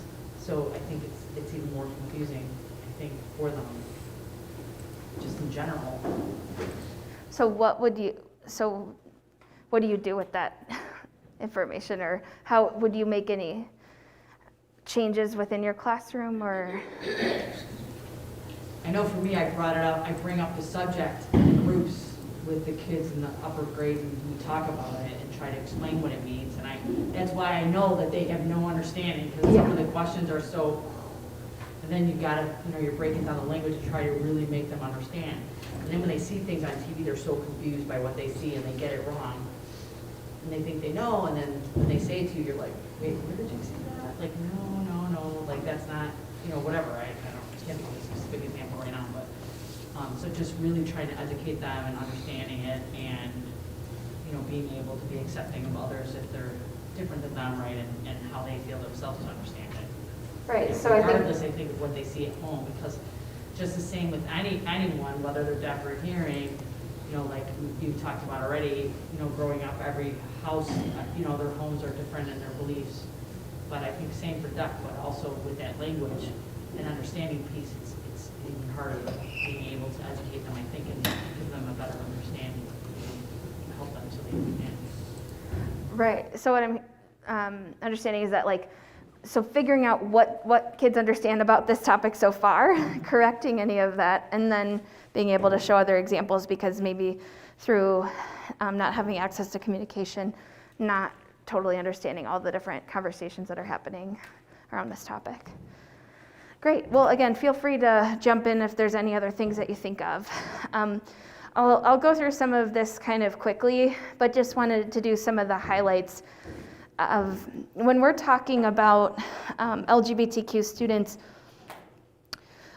There's a limited access to culturally sensitive and competent healthcare providers. And so then when you, again, think of the intersection of the specialists that some of your students may be seeing, there's probably even less information. Most doctors and nurses haven't spent a lot of time learning about caring for LGBTQ people. And so maybe that's like helping, I know some of the things that I've done with my young people is helping them figure out what questions they need to ask their doctor that their doctor might not normally think of, because when they're used to serving straight or cisgender patients. We know that people within the LGBTQ community use tobacco and drugs at higher rates than their straight or cisgender peers. So then that, like, I think about what is the campaign that we're doing on tobacco cessation or preventing drug use within students. So how do those students feel themselves reflected in that curriculum? We've historically had a lack of affirming comprehensive sex ed in schools. We just became one of the first states that has a very comprehensive sex and health ed policy, or which is called, I linked to it later, but it's called the Keeping Youth Safe and Healthy Act, or I call it KISHA. But that's going to roll out next school year, where Illinois will most likely adopt the national sex ed standards that are inclusive of LGBTQ people. Because a lot of times people don't know how to take care of their bodies, or their relationships aren't reflected. So when you talk about consent and all those types of things, LGBTQ people often get missed in that. Some other things, we know that historically LGBTQ people have higher rates of suicidal ideation, depression, and completed suicide. And so what I say about that is they're not experiencing that because they're LGBTQ, but because of the way the world treats them. So we know our kids identify as LGBTQ, and we're seeing them isolate, we're seeing them withdraw. Those, like, alarm bells should be going off for us that, hey, this is someone that we might want to check in with. During the beginning of the pandemic, when everyone was learning at home, that for some of our kids in our drop-in centers, there was a huge sense of relief because they were away from their bullies. And then the other half of kids lived with their bullies, right? And then didn't have even that time to be at school where they got to express who they are. So there was, some people really liked that, some people didn't. And then again, I think a lot of people spent time, figuring out their identity. So just some things to keep in mind when working with this population. A resource that I use a lot is called the Trevor Project, and they're a suicide prevention lifeline. They have a phone, they have a chat, different ways for LGBTQ youth who are struggling with their mental health. But starting in 2019, they started surveying youth about their mental health. And so I just linked some of those resources up here in case you want to take a look. But I use some of this data sometimes to help administrators or help folks understand why we want to spend time talking about this population. So I think one of the most staggering statistics is that more than half of trans and non-binary youth have seriously considered suicide. So again, that stat, I think some parents, when they see that, are like, well, I wasn't expecting my child to be trans. This wasn't what I thought our life would be, but I don't want my kid to be one of those statistics. So what do I have to do to find some support for them? This other graphic, which I know can be kind of difficult to see, so I'm gonna just break it down, thought was really interesting. The question is, with whom do LGBTQ youth share their sexual orientation and gender identity? So that sexual orientation is on the left and gender identity is on the right. So the first one is with other LGBTQ peers. So 93% of the youth who took this tell their other LGBTQ friends that they are come out to them about their sexual orientation, and then 85% about their gender identity. That drops to about 40% for who's sharing with their teachers. So if you are someone that your students come out to, congratulations, right? They see you as a safe person. But there's probably more kids who identify than we know in schools if they're not telling us. And I also use this data to help families understand, because sometimes when we talk about, if someone comes out and says, I want to use they, them pronouns, but I don't want my family to know, that I think is a big tension that I've been helping a lot of schools navigate this year, because they feel like they're lying to parents.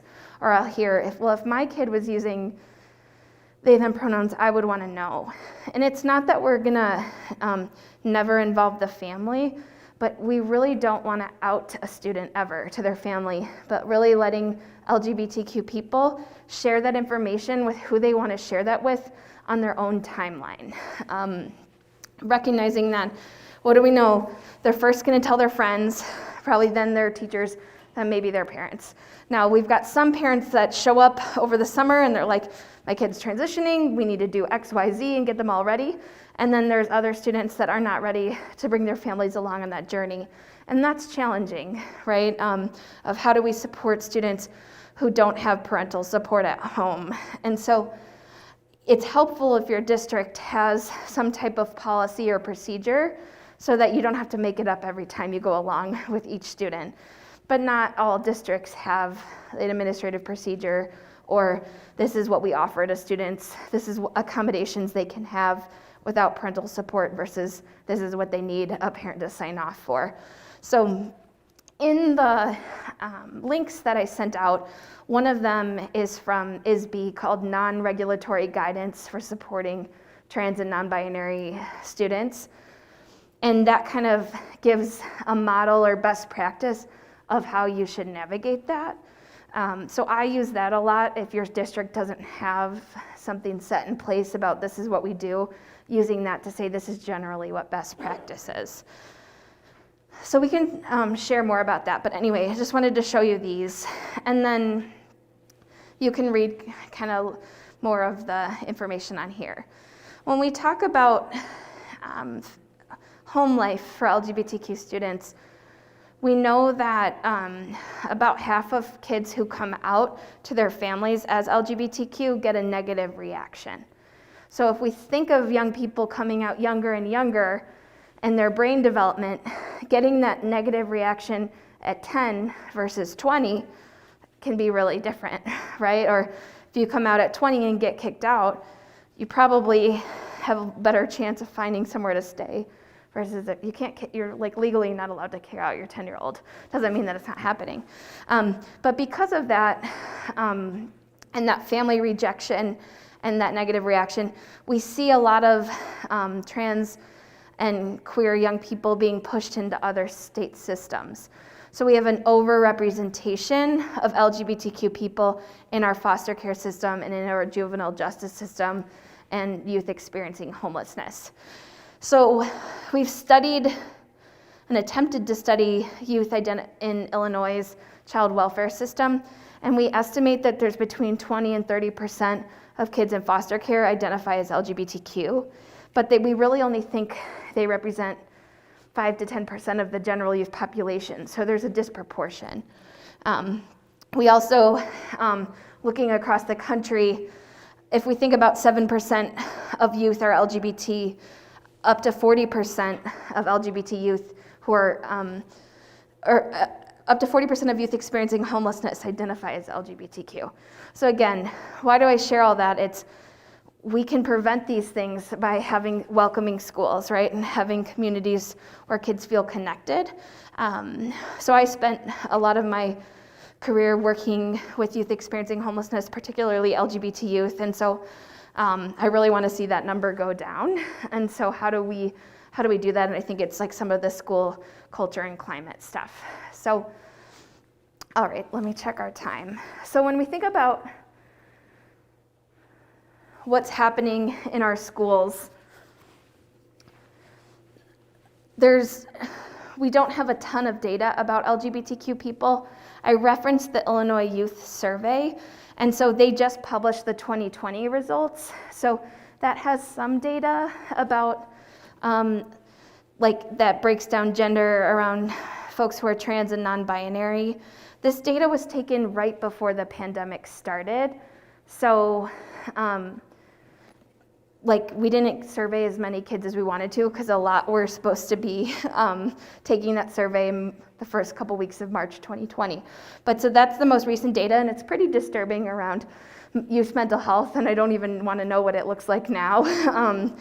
But what we've seen since kids have come back into schools is a rise in violence and bullying, particularly against LGBTQ students. And I don't know if that's because so many more have come out recently now that we're back in school, but it's gotten so bad to the point that the Illinois Department of Human Rights just re-released a guide called Relating to the Protection of Trans, Non-Binary, and Gender Non-Conforming Students under the Illinois Human Rights Act. So I think I linked this in the email as well, but this is a screenshot that just came out in December that complements the ISB guidance, that unfortunately we are seeing a rise in anti-LGBTQ experiences for our students in Illinois. So that's like the not fun part, right? We want to believe that things are getting better and more accepting, but we've had a lot of students contact us because they're not having the best experience in schools. So I think what we want to do now is go back to that assessment slide and spend some time looking at that assessment before we have lunch. So I think we have lunch in about 10 minutes. So if I go back to this slide, this, and I have a couple printed copies, but you have this emailed too as well. So this is also from Gender Spectrum, which did the gender journey, and it's called a gender inclusive assessment. And it gives you an opportunity to reflect on what your school is right now, what your policies are, what your own classroom is like. So I think what we'll do between now and 12:15 when it's time for lunch is take some time going through the survey and answering it based on your school and your experience, so we can kind of figure out where each of your schools are at when it comes to serving LGBTQ students. So again, this is in your email, or I probably have 5 or 6 printed out copies if you'd prefer that. So you can work with your team and talk through some of these. You could take the assessment, whatever way feels most useful to you. Any questions about that? Okay, and then I'll tell you at 12:15 when it's time to break for lunch. All right, my favorite time to present, when everyone's like, okay, I need a nap.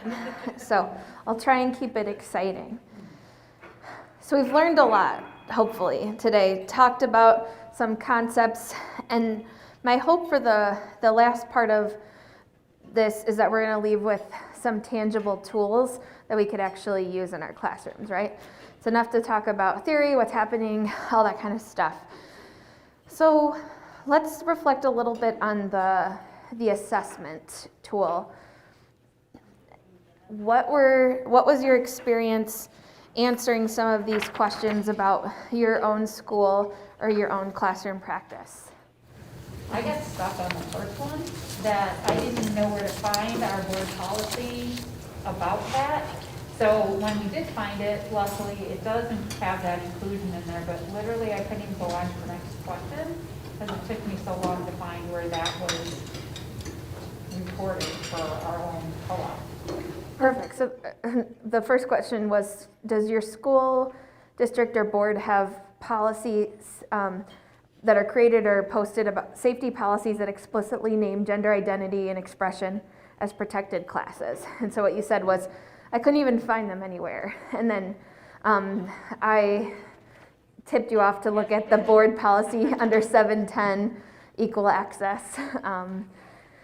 So fun fact, in 2010, we had to add sexual orientation and gender identity in all Illinois schools as a protected category.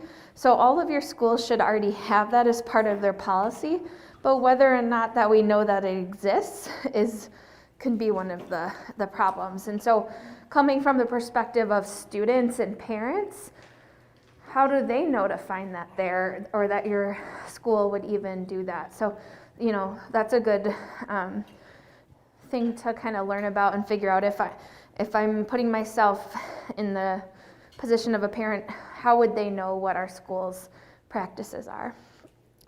What about other people? Any thoughts during doing this assessment?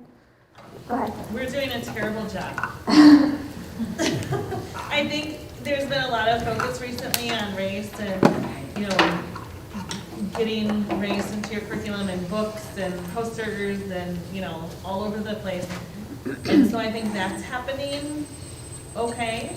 I wouldn't say we're great with that either, but a lot of these were like, strongly disagree, strongly disagree, strongly disagree, strongly disagree.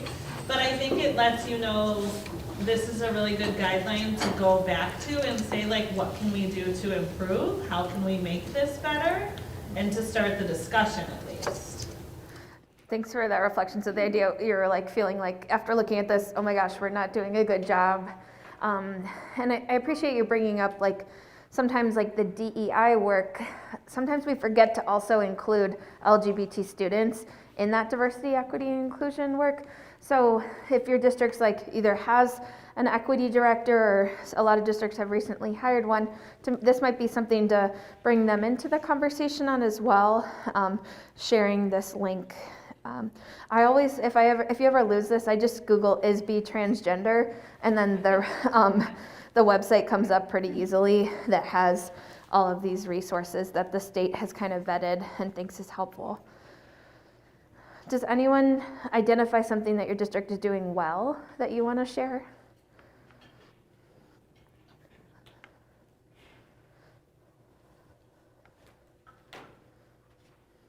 Well, great, we've got room to grow, right? So again, that may not have been enough time to like truly go through this, but I think this is a nice resource to just start thinking about what can you control, what can't you control, whose hands can you get this assessment into, and using it as maybe what is our first step going to be in thinking about making some adjustments. So that resource is there. Now I'm going to skip through the slides that we already went through and catch us back up.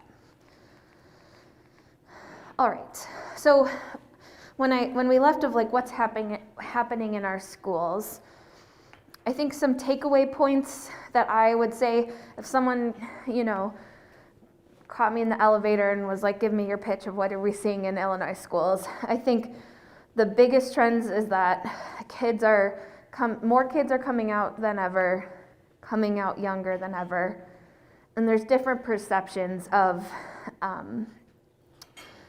whether, like, who's struggling with this the most. Is it the parents, the teachers, the kids? And it's kind of a mix, right? Even the school districts that we give awards to and hold up as the examples of they're doing this really well, they're still existing in Illinois, in the US, in a time where there's varying degrees of acceptance. So I always, it may be tempting to say, well, it's fine for gay people now. We have like a million TV shows and Glee was 10 years ago and all this stuff. But the reality is it's still not an easy road for young people. Especially then now when we think about trans and non-binary students, sometimes they have unique needs compared to like gay or lesbian or bisexual students. And so I kind of introduced this concept of like school being a gendered place, right? So if you don't feel like you fit with what was the expected gender norms for you, or if you're identifying somewhere outside of the binary, you have to navigate this gendered space, right? So thinking about school traditions, this is something that different schools across Illinois and the US have been figuring out. So some schools used to have, or may still do, have a tradition at graduation that girls wear white gowns and boys wear red or blue or whatever other color. So sometimes we've seen that change. In my district where like my house feeds into Hinsdale, they were looking at this idea of we have homecoming king, homecoming queen. What if you don't identify as a king or a queen? And so they did like homecoming royalty was an option. I think Northwestern University did that as well. But that's not an easy change, right? People are very steeped in traditions. We've always done it this way kind of thing. So that's something that we're up against when trying to figure out how do we adjust our school. Academic requirements. So thinking about when your students take, is it called the PARCC test now, or I forget what the standardized test is called, but oftentimes the gender marker is in their name that they're registered under is a sticker on the booklet. And so you're taking the state test and you have to stare at this name and gender that doesn't really reflect you. So my sister is a middle school teacher. She just like puts a Post-it note she had a student who's trans, just put a Post-it note over it so he didn't have to stare at that name the whole time. Like a little effort so then to try and help navigate that. Another thing that we see sometimes gendered is in like PE, right? Like we'll have like boys team sports or girls team sports, or we might have to do the presidential fitness test where we compare like sit and reach or how many pacer tests you can do and you're ranked like male or female. So how do you navigate that with students who are trans? I had a couple of years ago, one of my students at one of my drop-in centers, he had been out since 6th grade, this was in 8th grade, as a trans boy. Everyone knew him as he, him, as his boy name, all that kind of stuff. And then when they went to do the presidential fitness test, his gym teacher pulled him aside and said, I know that you're really a girl, so I'm just gonna rate you on the girl for pacers so you don't have to run as much. And I think the person thought that they were being nice, so you don't have to run as much. But that was like super invalidating to his identity. He was like, oh, so this whole time you just never saw me as who I am or whatever. So that story sticks out to me sometimes of figuring that out. Basic human needs. Bathrooms and locker rooms are still, yeah, go ahead. So one of the things that we in CPS, we've been having to do a lot of more trainings, like Yeah. on our own time. So we've really opened up that issue. But I think one of the things I wanted to mention on this note is now we don't do boys and girls lines anymore. We just have, there's a line here and a line here. Pick whichever one you would like to go in. And I was like, that's just awesome, because I used to hate that. I'd be like, why do we have to have a boys and girls line? It's just so, like, why does it matter, right? Right. So, and you're teaching CPS schools? Yeah. Yeah. And I would say you have like a whole person that's like dedicated in CPS to doing some of this stuff. So they're a great example of trying to get that out to other, to all the schools. Yeah, like we traditionally, if you remember, like growing up, it's like boys line up here for lunch, girls line up here for lunch. You're walking in the lunchroom, doesn't really matter. So is it January through June birthdays in this line, and then July through December there, you know.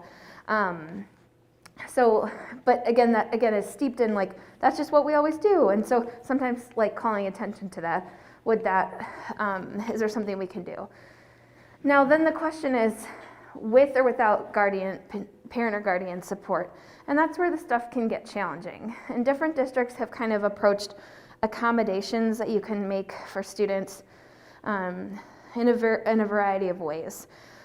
So one of the districts that I look to a lot is Berwyn District 100. They're a K through 8 district. They kind of centered around the age of 12 of students, once they're 12 or older, didn't have to have parent support for certain things, because the idea at 12 you can consent to a certain amount of therapy appointments with a counselor, you can consent to certain like STI screenings, things like that. Other districts have chosen 18, which pretty much eliminates most of your student population, you know, and so figuring out what you can and can't offer students with or without parent support.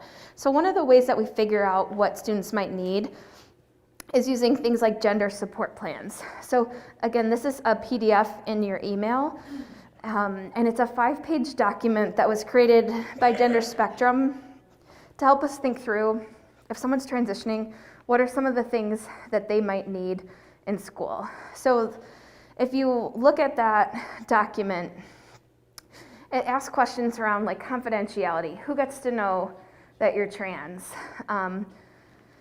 What might your siblings need? What do you want to say on your ID? What are we going to do about the yearbook? Like those types of questions. And so it can be a helpful tool if your district isn't already using that, to maybe bring that back and say, is this something that we could implement? If your district doesn't want to do that yet, they can still be some good questions that you might want to ask students to figure out what are some of the things that they need.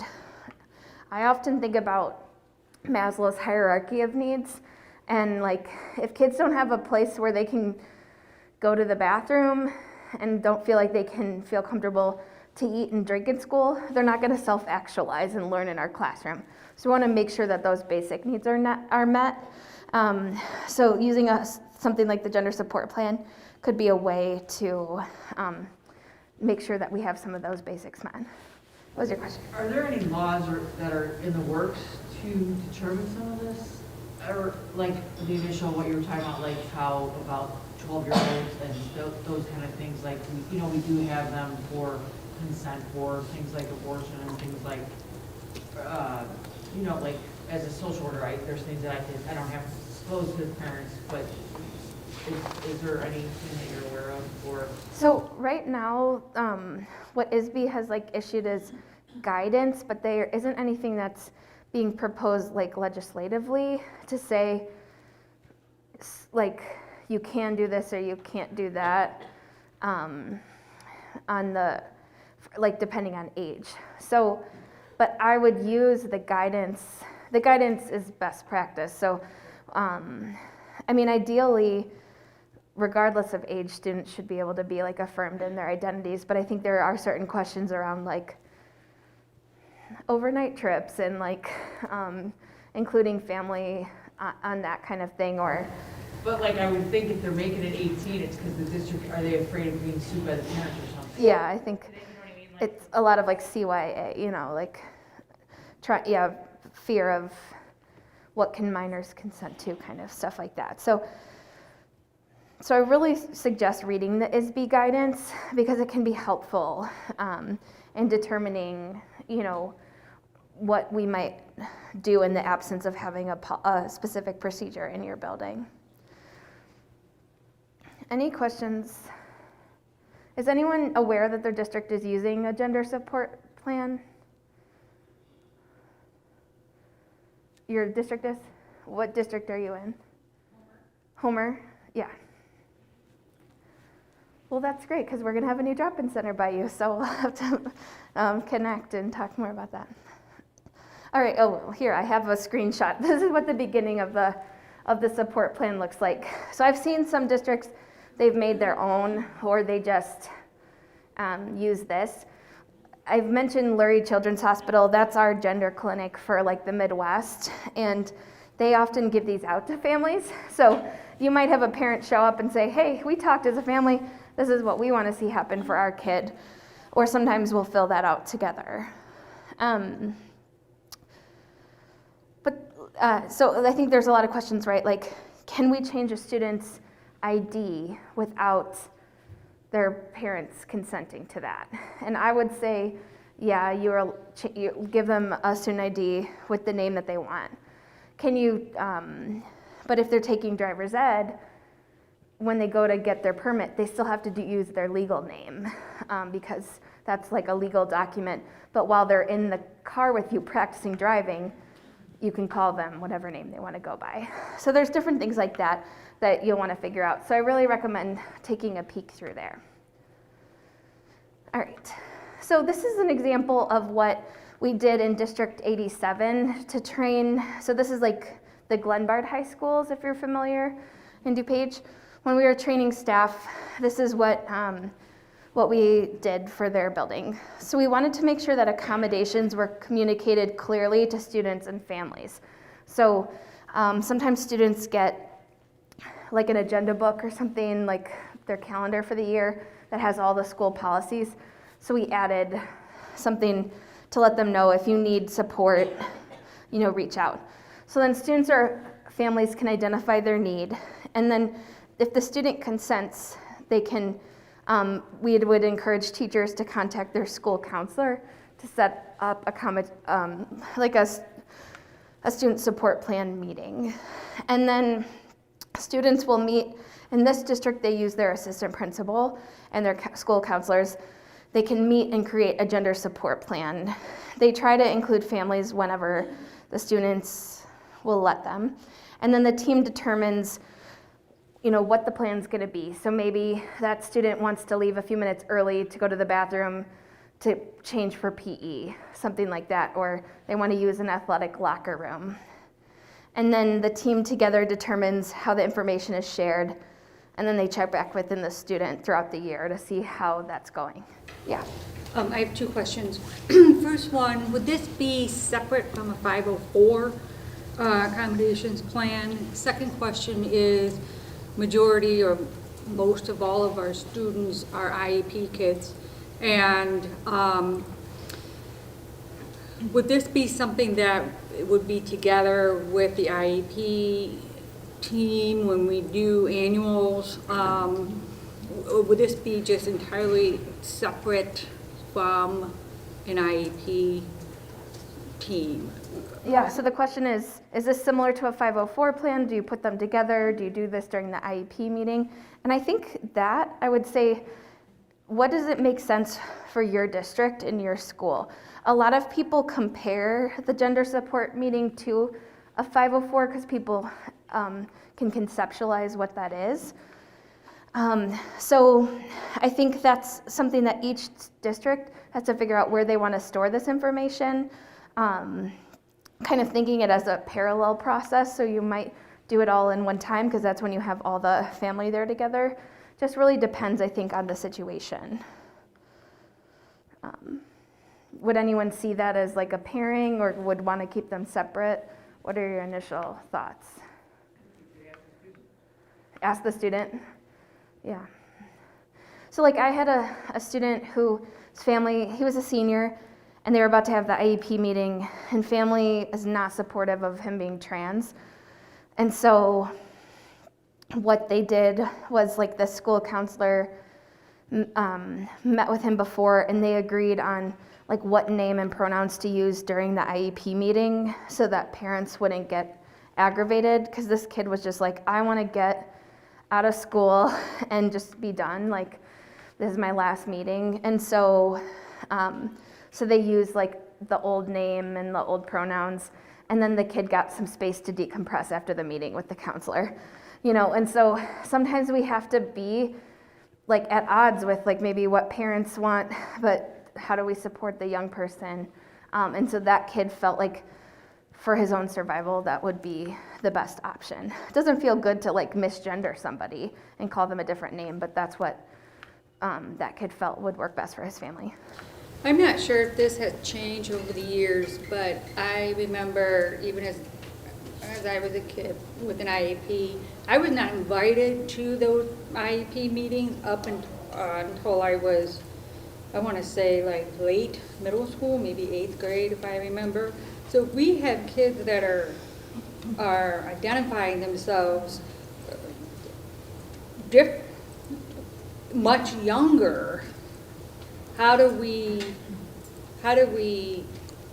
invite that at that age to an IEP or a meeting with the parents, and the parents are not accepting or not understanding or not wanting, whatever the reason is? How do we bridge that? Because sometimes we are the only one person that student trusts. And, you know, how do we bridge that with parents, especially if the kids are getting younger and younger? The question's like, how do we bridge that if typically young people weren't invited to IEP meetings younger than 8th grade or so? How do we bridge that? First I'll turn it over to the room. Does anyone have any thoughts about that?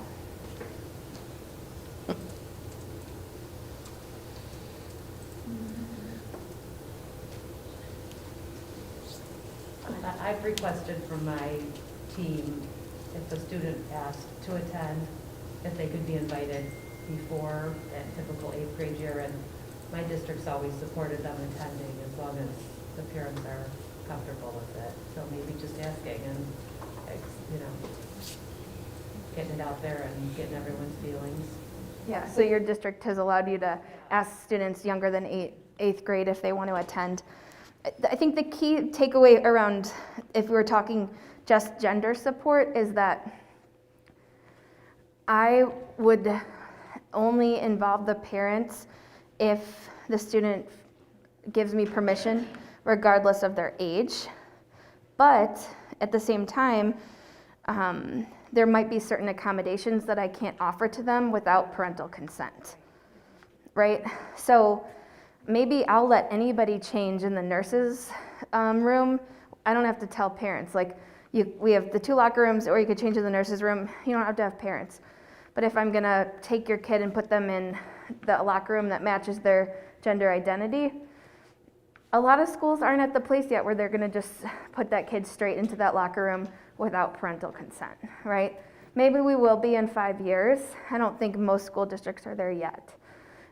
Right, so it's kind of a process. So I think that's kind of like, I always talk about these accommodations as like a buffet, like pick and choose what you want, and then there's going to be certain things that you can have, that you can access without parents being notified, and there's certain things that you can, like, so we can call you the name you want to be called in class, but if we're going to change it in the student information system, some schools require parents to sign off on that, because because parents can have access to that, so we're going to out the student anyway if we change it, if that makes sense. Like, so anyway, it's, again, this is all like in process, and so I'm hopeful that like we won't even need to have this training in 10 years because we'll have figured it out, but we're kind of in the process of identifying what those needs are right now, especially as kids get younger and younger. Okay. All right. So I'll talk a little bit about some of the legal protections, and then I want to give you all some time to kind of dig through the resources and links that I sent out. And does that work for everybody? Okay. All right, so this is the law as presented by a social worker who wants to be Elle Woods from Legally Blonde. Okay, so sorry that this is kind of small, but our students are protected under many different categories when we're talking about LGBT specific students. And so, you know, we've had many different, when we think about our federal government, we've had different leaders with different approaches over the past couple of terms, right? Okay, and so what we saw in the previous administration is that, and the reason I don't have Title IX, I need to re-add it, is during the previous administration, we couldn't really use Title IX as a protection for trans students. They didn't interpret sex as to also mean gender identity. The Biden administration does.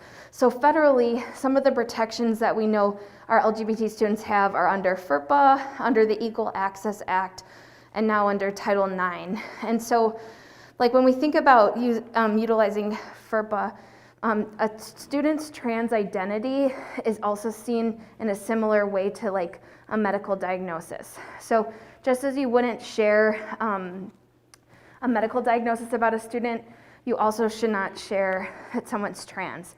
So if a parent calls up and says, hey, I heard that, you know, Michael in my son's class has transitioned to Michelle, you wouldn't confirm that. You could say, you know, just as I wouldn't talk about your student, I'm not going to talk about another student. If you have questions in general about our procedures working with trans students, I'd be happy to, you know, send you to my administrator or whatever. But so we have some protections for students. Living in the state where we do, Illinois students have a lot of protections under the Illinois Human Rights Act, under the Prevent School Violence Act, and then Governor Rauner, a couple years back, signed a conversion therapy ban. So no licensed provider can make any change efforts to make somebody not gay or not trans. This was really helpful as a law because a lot of us have licenses, right? And then it could give us permission to call kids the name that they want to be called. And then if parents say, we're not going to do that, we don't believe in that, you could say, listen, I'm not going to lose my license over this, right? My job isn't to figure out if your kid is trans or not. It's to help them learn in my classroom. If I have to call your child the wrong name or the name that's on their birth certificate, they shut down, they don't participate, and I can't do my job, you know? So that's like kind of one of the like short answers of how I navigate some of that. But we have that law. There's probably about 20 states that ban that. And then we added the inclusive curriculum law last year, well, I guess in 2020. And that says that we need to teach about the positive contributions of LGBTQ people from the state of Illinois and U.S. history in K through 12 schools. And so how we do that, I'll share about in a little bit. But we have that protection. I mentioned earlier, when we look at your specific district, the 710 equal access policy, or I call them like sex equity policies, are required to include that students can access school regardless of sexual orientation and gender identity. So even if you don't have a procedure, or people might say, our school doesn't have a policy. Well, you do already have a policy. It might just not give you like the steps of what you do. But you might want to check that out. Some school districts buy a bunch of blanket policies from, it's not ISB, it's, do you know what I'm talking about? Where you buy school board policies, IS something. But so sometimes your school may have bought that talks about how to support trans students and you don't even know that it's there. So anyway, those are just kind of a quick overview of some of the legal protections. So you can see a little bit more, or you can read a little bit more about those here. So a big topic that's happening nationwide, and I forget which state just banned trans kids from playing sports yesterday, but nationwide there's been kind of an attack on trans students or trans athletes. Illinois is not one of those states that bans trans kids from playing sports. So IHSA, so our Illinois High School Association, has a policy that allows students to play on the team that affirms their identity. So if you were assigned female at birth and you identify as a boy and want to play on the boys' soccer team at your school, as long as you can make the team, you're allowed to play. So kind of the way that we saw bathroom bills and laws heading across the country, we're now seeing those same states trying to ban trans athletes.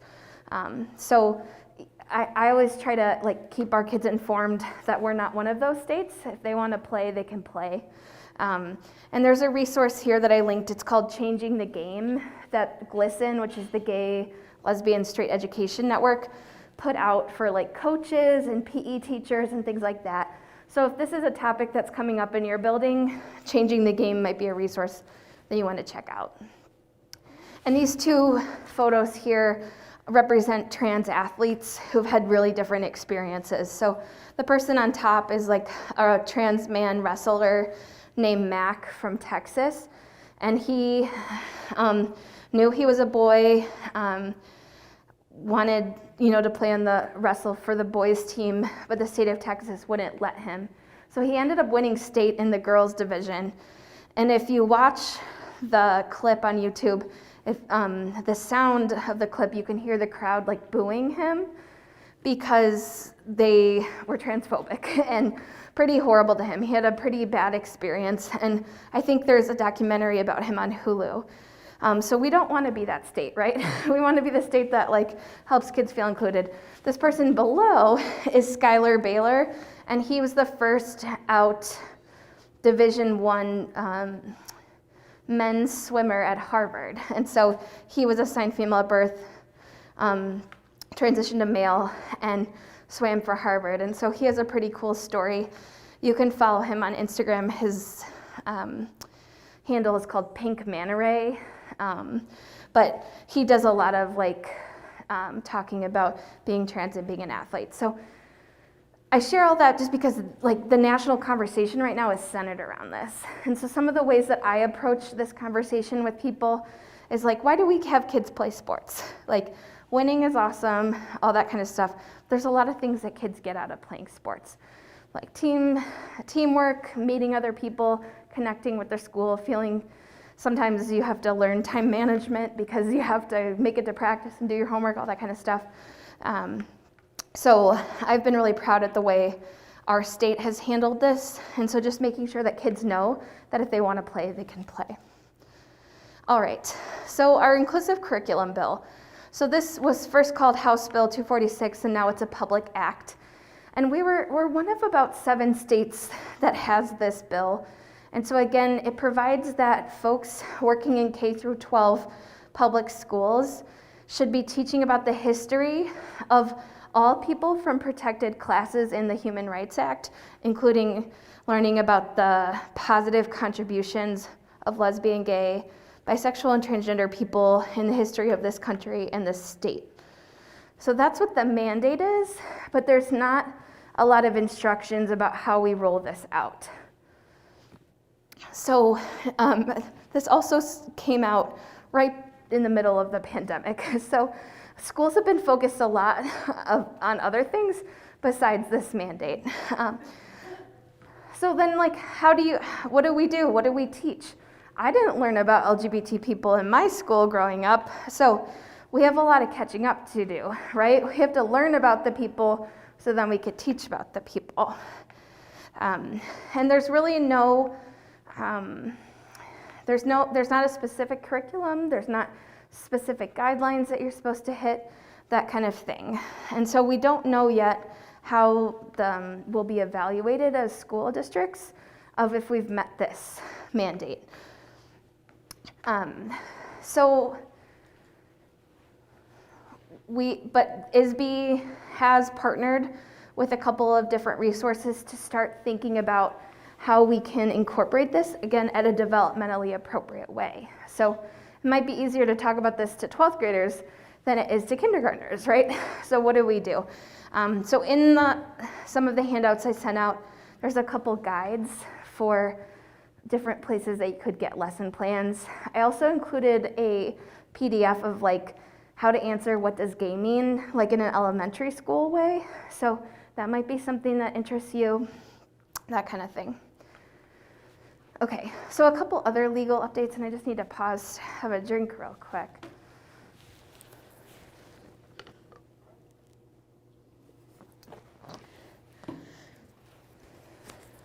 All right, so we had the Equitable Restroom Act passed on January 1st, 2020. So any single occupancy restroom is required now to be designated as gender neutral.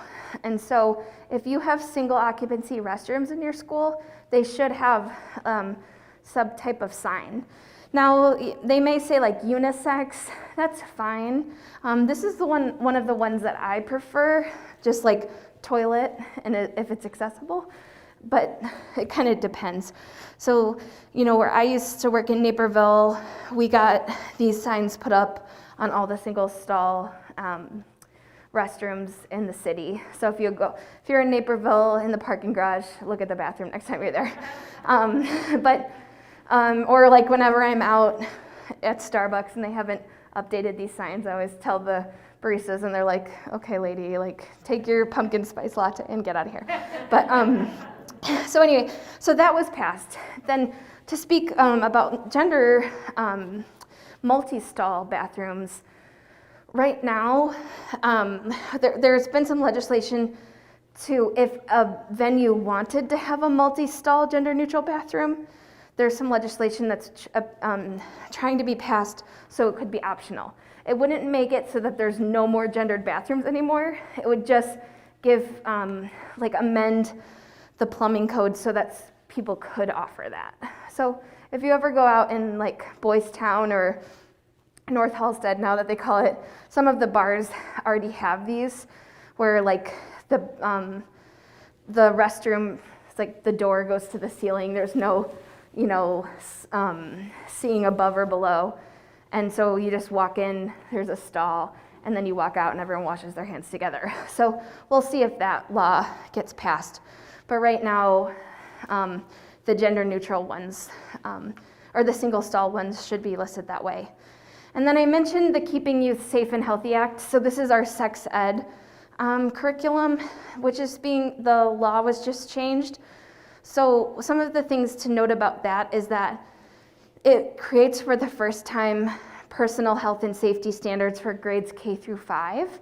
And so this bill will, if you teach health or sex ed, you have to follow the standards, but it doesn't require that your school does that. So we added that, and then it updates our sexual health education standards for grades 6 through 12 that requires them to be culturally appropriate, inclusive, and trauma-informed. And then you also have to teach about LGBTQ folks. So ISB is in the process of adopting the standards, and you should hear more about that starting August 1st about what that might look like. All right, so this is the website I've been referring to all day. This is a screenshot of what ISB put together. And so if you have the PDF of the slides, this is a click-through link to get to that website. But again, if you forget, ISB transgender is what I always Google. And then if you look under guidance, documents, and resources, it has a lot of the things that I've shared with you today. So this is helpful to show your district to say this is what the state's recommending. These are some of the things that we might want to start thinking about implementing. All right, so we've taken a lot of information in, and you want to figure out where do I start? So some of the things that I recommend is, like, sometimes people will invite me and say, train our teachers about LGBTQ stuff and what we do. And I usually recommend having the administration and student services team have some sort of this training first so that you can figure out what you can offer students. Maybe you know where you want to get to, but what can you offer them right now? Where are we at? So that's one of the things I typically recommend first. And then sometimes we'll do like a needs assessment of the staff or students or the school community. So that might be sending out a survey to all your teachers. How comfortable are you with the idea of having to teach LGBTQ curriculum? Gathering some data from students, like do they know where the gender neutral bathrooms are in your school, those types of things. So getting some type of data. And then starting to look at your current policies and procedures, again, to determine what you can offer. And then I usually say, like, create a training plan or a task force that includes your school board members, your teachers, support staff, bus drivers, substitutes, volunteers, your school security. That's a lot to try and cover when you have like a really short amount of time. So this is in our ideal world when we didn't have, 700 things we have to train on. But as I've seen schools that have really taken this approach on, I think going through some of these steps can be really helpful. I see a lot of paraprofessionals that feel like they get left out of these types of trainings, and they're paired one-on-one with a student who's using they, them pronouns, and they're like, I don't know what to say, I don't know what to do. So don't forget about your paras. And then, look at your policies and procedures. Look at the ISB guidance and say, like, do we want to adopt any of this? Do we want to write our own procedure? Some get them approved through their boards, some do an administrative procedure. And then making sure that students have information so that they know that this even exists. So I've helped some districts write these really cool procedures, but then their students don't even know that they're there, and so they can't utilize them. So making sure that if that stuff happens, and so maybe that your first question is to go back and say, if I have a student come out to me, who am I supposed to talk to in the building? And see if your administration has a response to you, because maybe that can start the conversation kind of thing. All right. So, do you want to take like a 5-minute break, or are you ready to keep going? 5 minutes? Okay. So why don't we just take a 5-minute break to stretch, and so we'll come back at 1:47. We have to keep it moving so we get all our continuing education credits. But please don't forget to stop up here. I have rainbow bracelets if you want to take one for yourself or your students. There's some brochures. Take a look at the books, because we will have some independent work happening in just a few minutes. All right, so we've talked about terms, we've talked about stats, we've talked about the law. What do we actually do to teach this curriculum bill? So I've included a ton of resources. I'll share a couple frameworks and then give you some time to start thinking. If you are going to do a lesson tomorrow about LGBTQ folks, where might you begin? So we're going to have some time to dig through some of the resources. But as we were passing this bill, this quote really stuck out to me by a rabbi up in Evanston who said, "We need diverse representation, not only so every kid can see themselves as the hero of the story, but so that every kid can understand that other kinds of kids are also the heroes of the story." Right? This applies to a lot of our different work in inclusion, right? I thought it was pretty cool. And this graphic is actually from a comic book about a trans superhero girl. So, of course, I can't remember the name of it now, but I'll try and remember there. So when we think about gender inclusive schools, these are a lot of the frameworks that we talked about. We recognize that gender impacts all of us. That's kind of why we did that gender journey. We interrupt binary notions of gender. We acknowledge and account for gender diversity. We question when there's limited portrayals of gender, and support students' self-reflection and teach empathy and respect.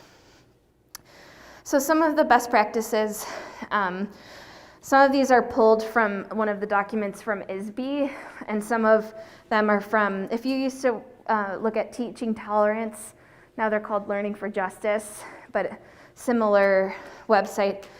But really thinking about some of the things we already talked about. Are there other ways to divide people besides gender?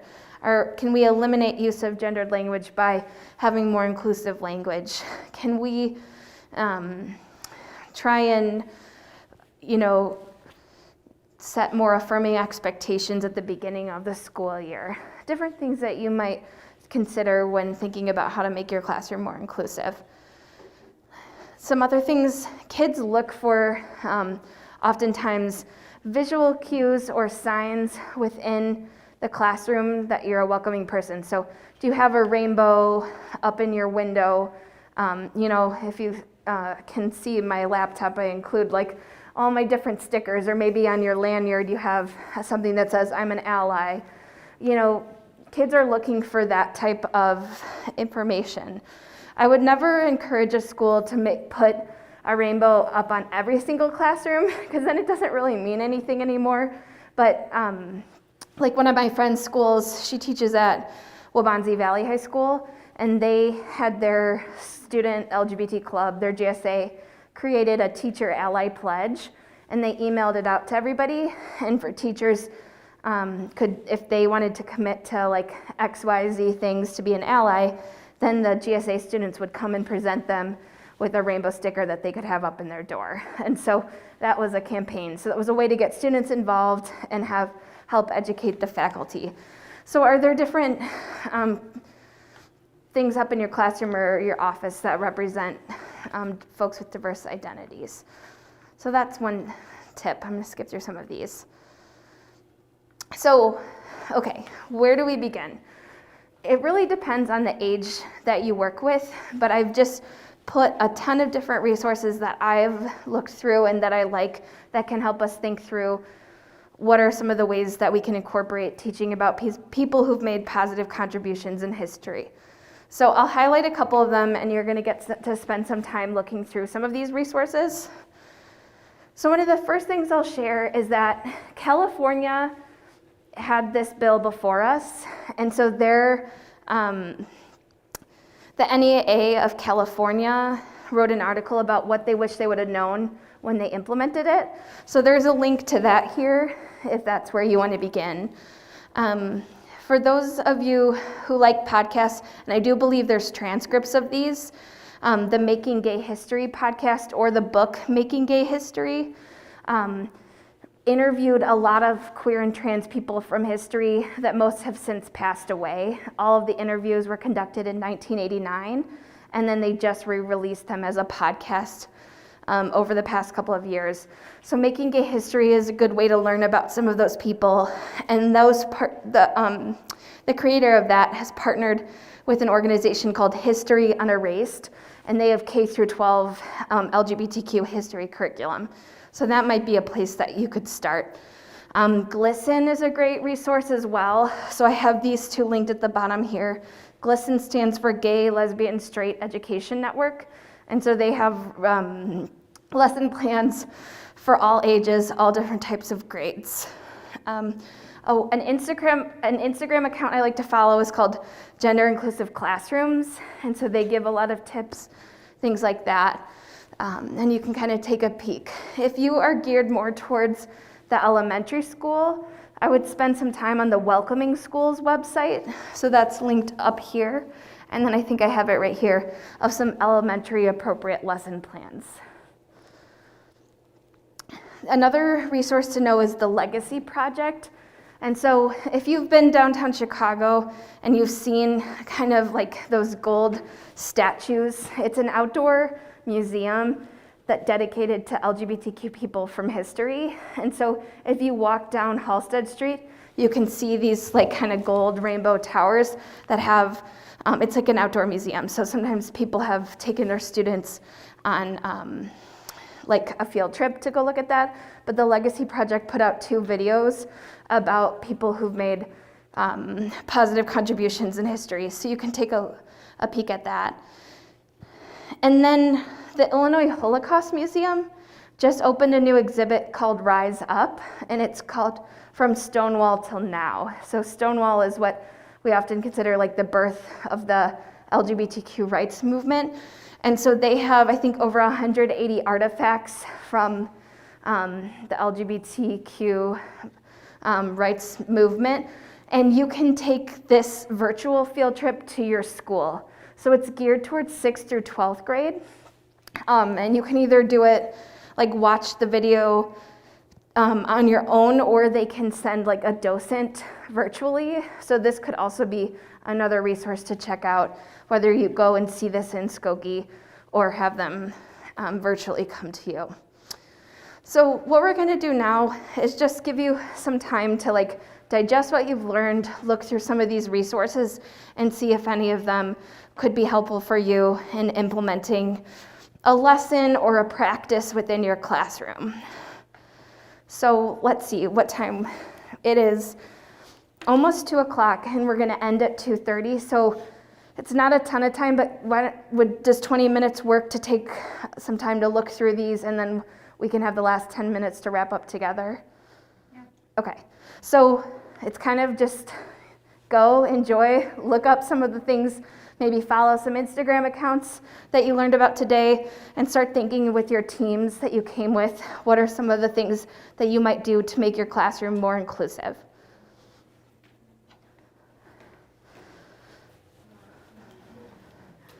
All right, so we are towards the end of the day. Does anyone have any thoughts? What are you gonna do with this information?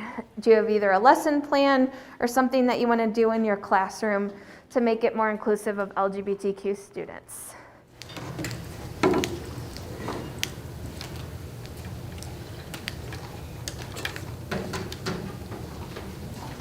Like posters and showing more inclusivity. Maybe having this, signs saying you're a safe place. Saying this is a safe place. So add some posters, have more signs. See, you already won a book though, so now I have to have somebody else participate.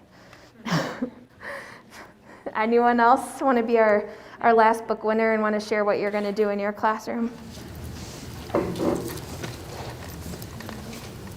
Go ahead. I want to buy some of those books and actually have them up in my office so that I know our counselor has it. I didn't plan to ask her.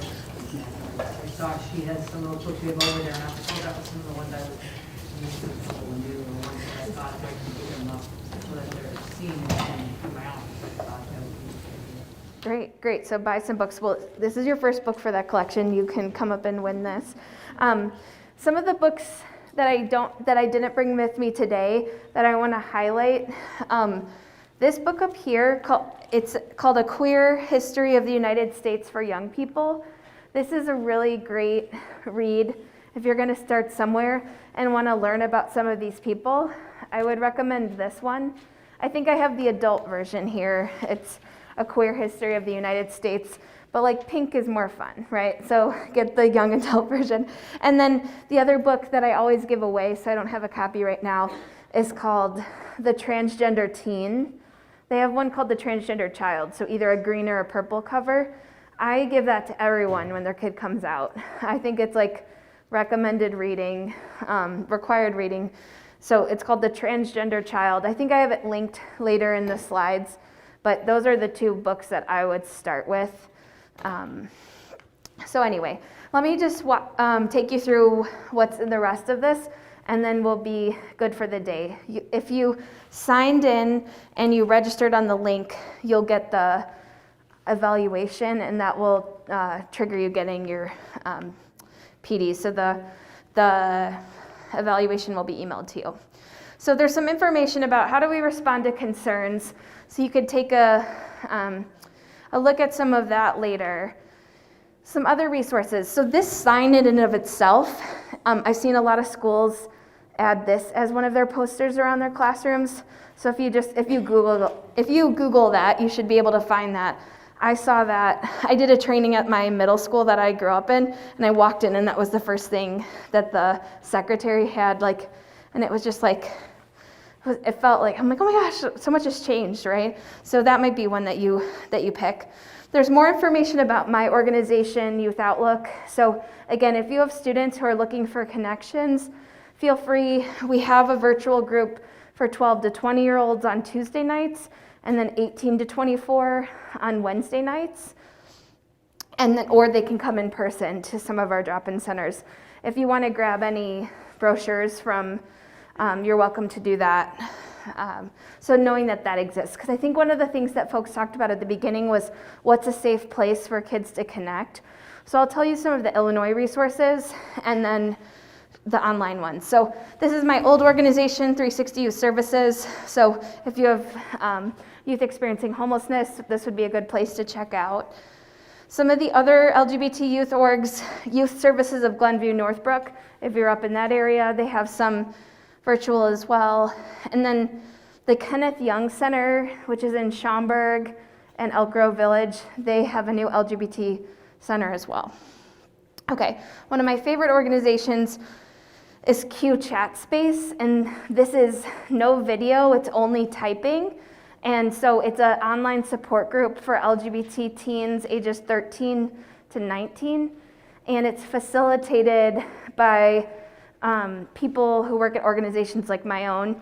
So it's a safe online chat room for LGBTQ kids to check out and find support, and it's anonymous as well, but they have safeguards to make sure there's no 45-year-olds trying to chat with your 13-year-old. So this would be a good resource, and it's pretty low tech. You just need to have like a phone and be able to type. So there's some of the resources for some of the suicide prevention lifelines. And then Illinois Safe Schools Alliance runs a summer camp for LGBTQ kids every year. It's for rising 8th through 12th graders. So the applications usually come out in May, and anyone can go regardless of their ability to pay. So it slides down to $0, or if you're a family with a lot of money, sometimes you kick in a little bit more for other kids. But it's a really fun camp. There's 75 spots. They're trying to do it in person this year, so that might be another place that young people want to connect. If you have anybody who wants to change their legal name and wants help with that process, the organization in Illinois is called Transformative Justice Law Project. So that's a resource as well. There's a lot of parent groups that are available, and sometimes getting parents connected to other parents who have a similar experience. So these are some of the ones that we have in Illinois. And if you have any questions about those, I tried to see if there were any for parents who are deaf or hard of hearing, and I haven't found those groups yet, but if you know about them, feel free to let me know. So I have links to that, and then I run a group called the DuPage Community Network Professionals Serving LGBT Youth, and it meets on Zoom. You don't have to be from DuPage, but I have a listserv where I'll send out resources. So if you want to get on that, my email's at the end, just send me an email, like throw me on the listserv. I don't send that many. Sometimes, like yesterday, I sent a link of 7 different resources that I thought were cool, and then you might not hear from me again for a month. But anyway, there's a lot of links for other reports that you can check out, some links specifically about non-binary youth, and then book lists. So this is my new exciting thing. It's here, it says K through 5 in Spanish language book list. I just found this, and it's an Excel document that breaks down age-appropriate books by grade, for kindergarten, first grade, second grade. So that might be another place to start, but it could be overwhelming. There's a lot of books. And then in terms of this is an area where I'm continuing to expand my own knowledge of different resources, but one of the books that's really small, it's kind of like the size of this book, is called Continuum by Chellaman. That's that person I referenced earlier who's a deaf trans man. And so he wrote a book that maybe that's something you want to get for your classroom. I haven't read it though, so you want to just make sure it's appropriate. And then, so these are a couple other folks. One of my friends, Dee, is a queer, hard of hearing person, and they offered their email. So if you can also reach out to them if you have any questions. So, and then for those of you who have friends who are SLPs, Wes Chernin, their tagline, or their handle used to be Lavender SLP, but they do a lot of LGBTQ SLP lessons, so that might be interesting to some of you. Okay, we made it. So here's my contact information and my email. So if you have any questions ever, if there's any other resources that you're looking for, feel free to reach out to me. Okay, well, thank you so much for being here. You will get the evaluation emailed to you. If you need anything, let us know, but get home safe. We'll see ya.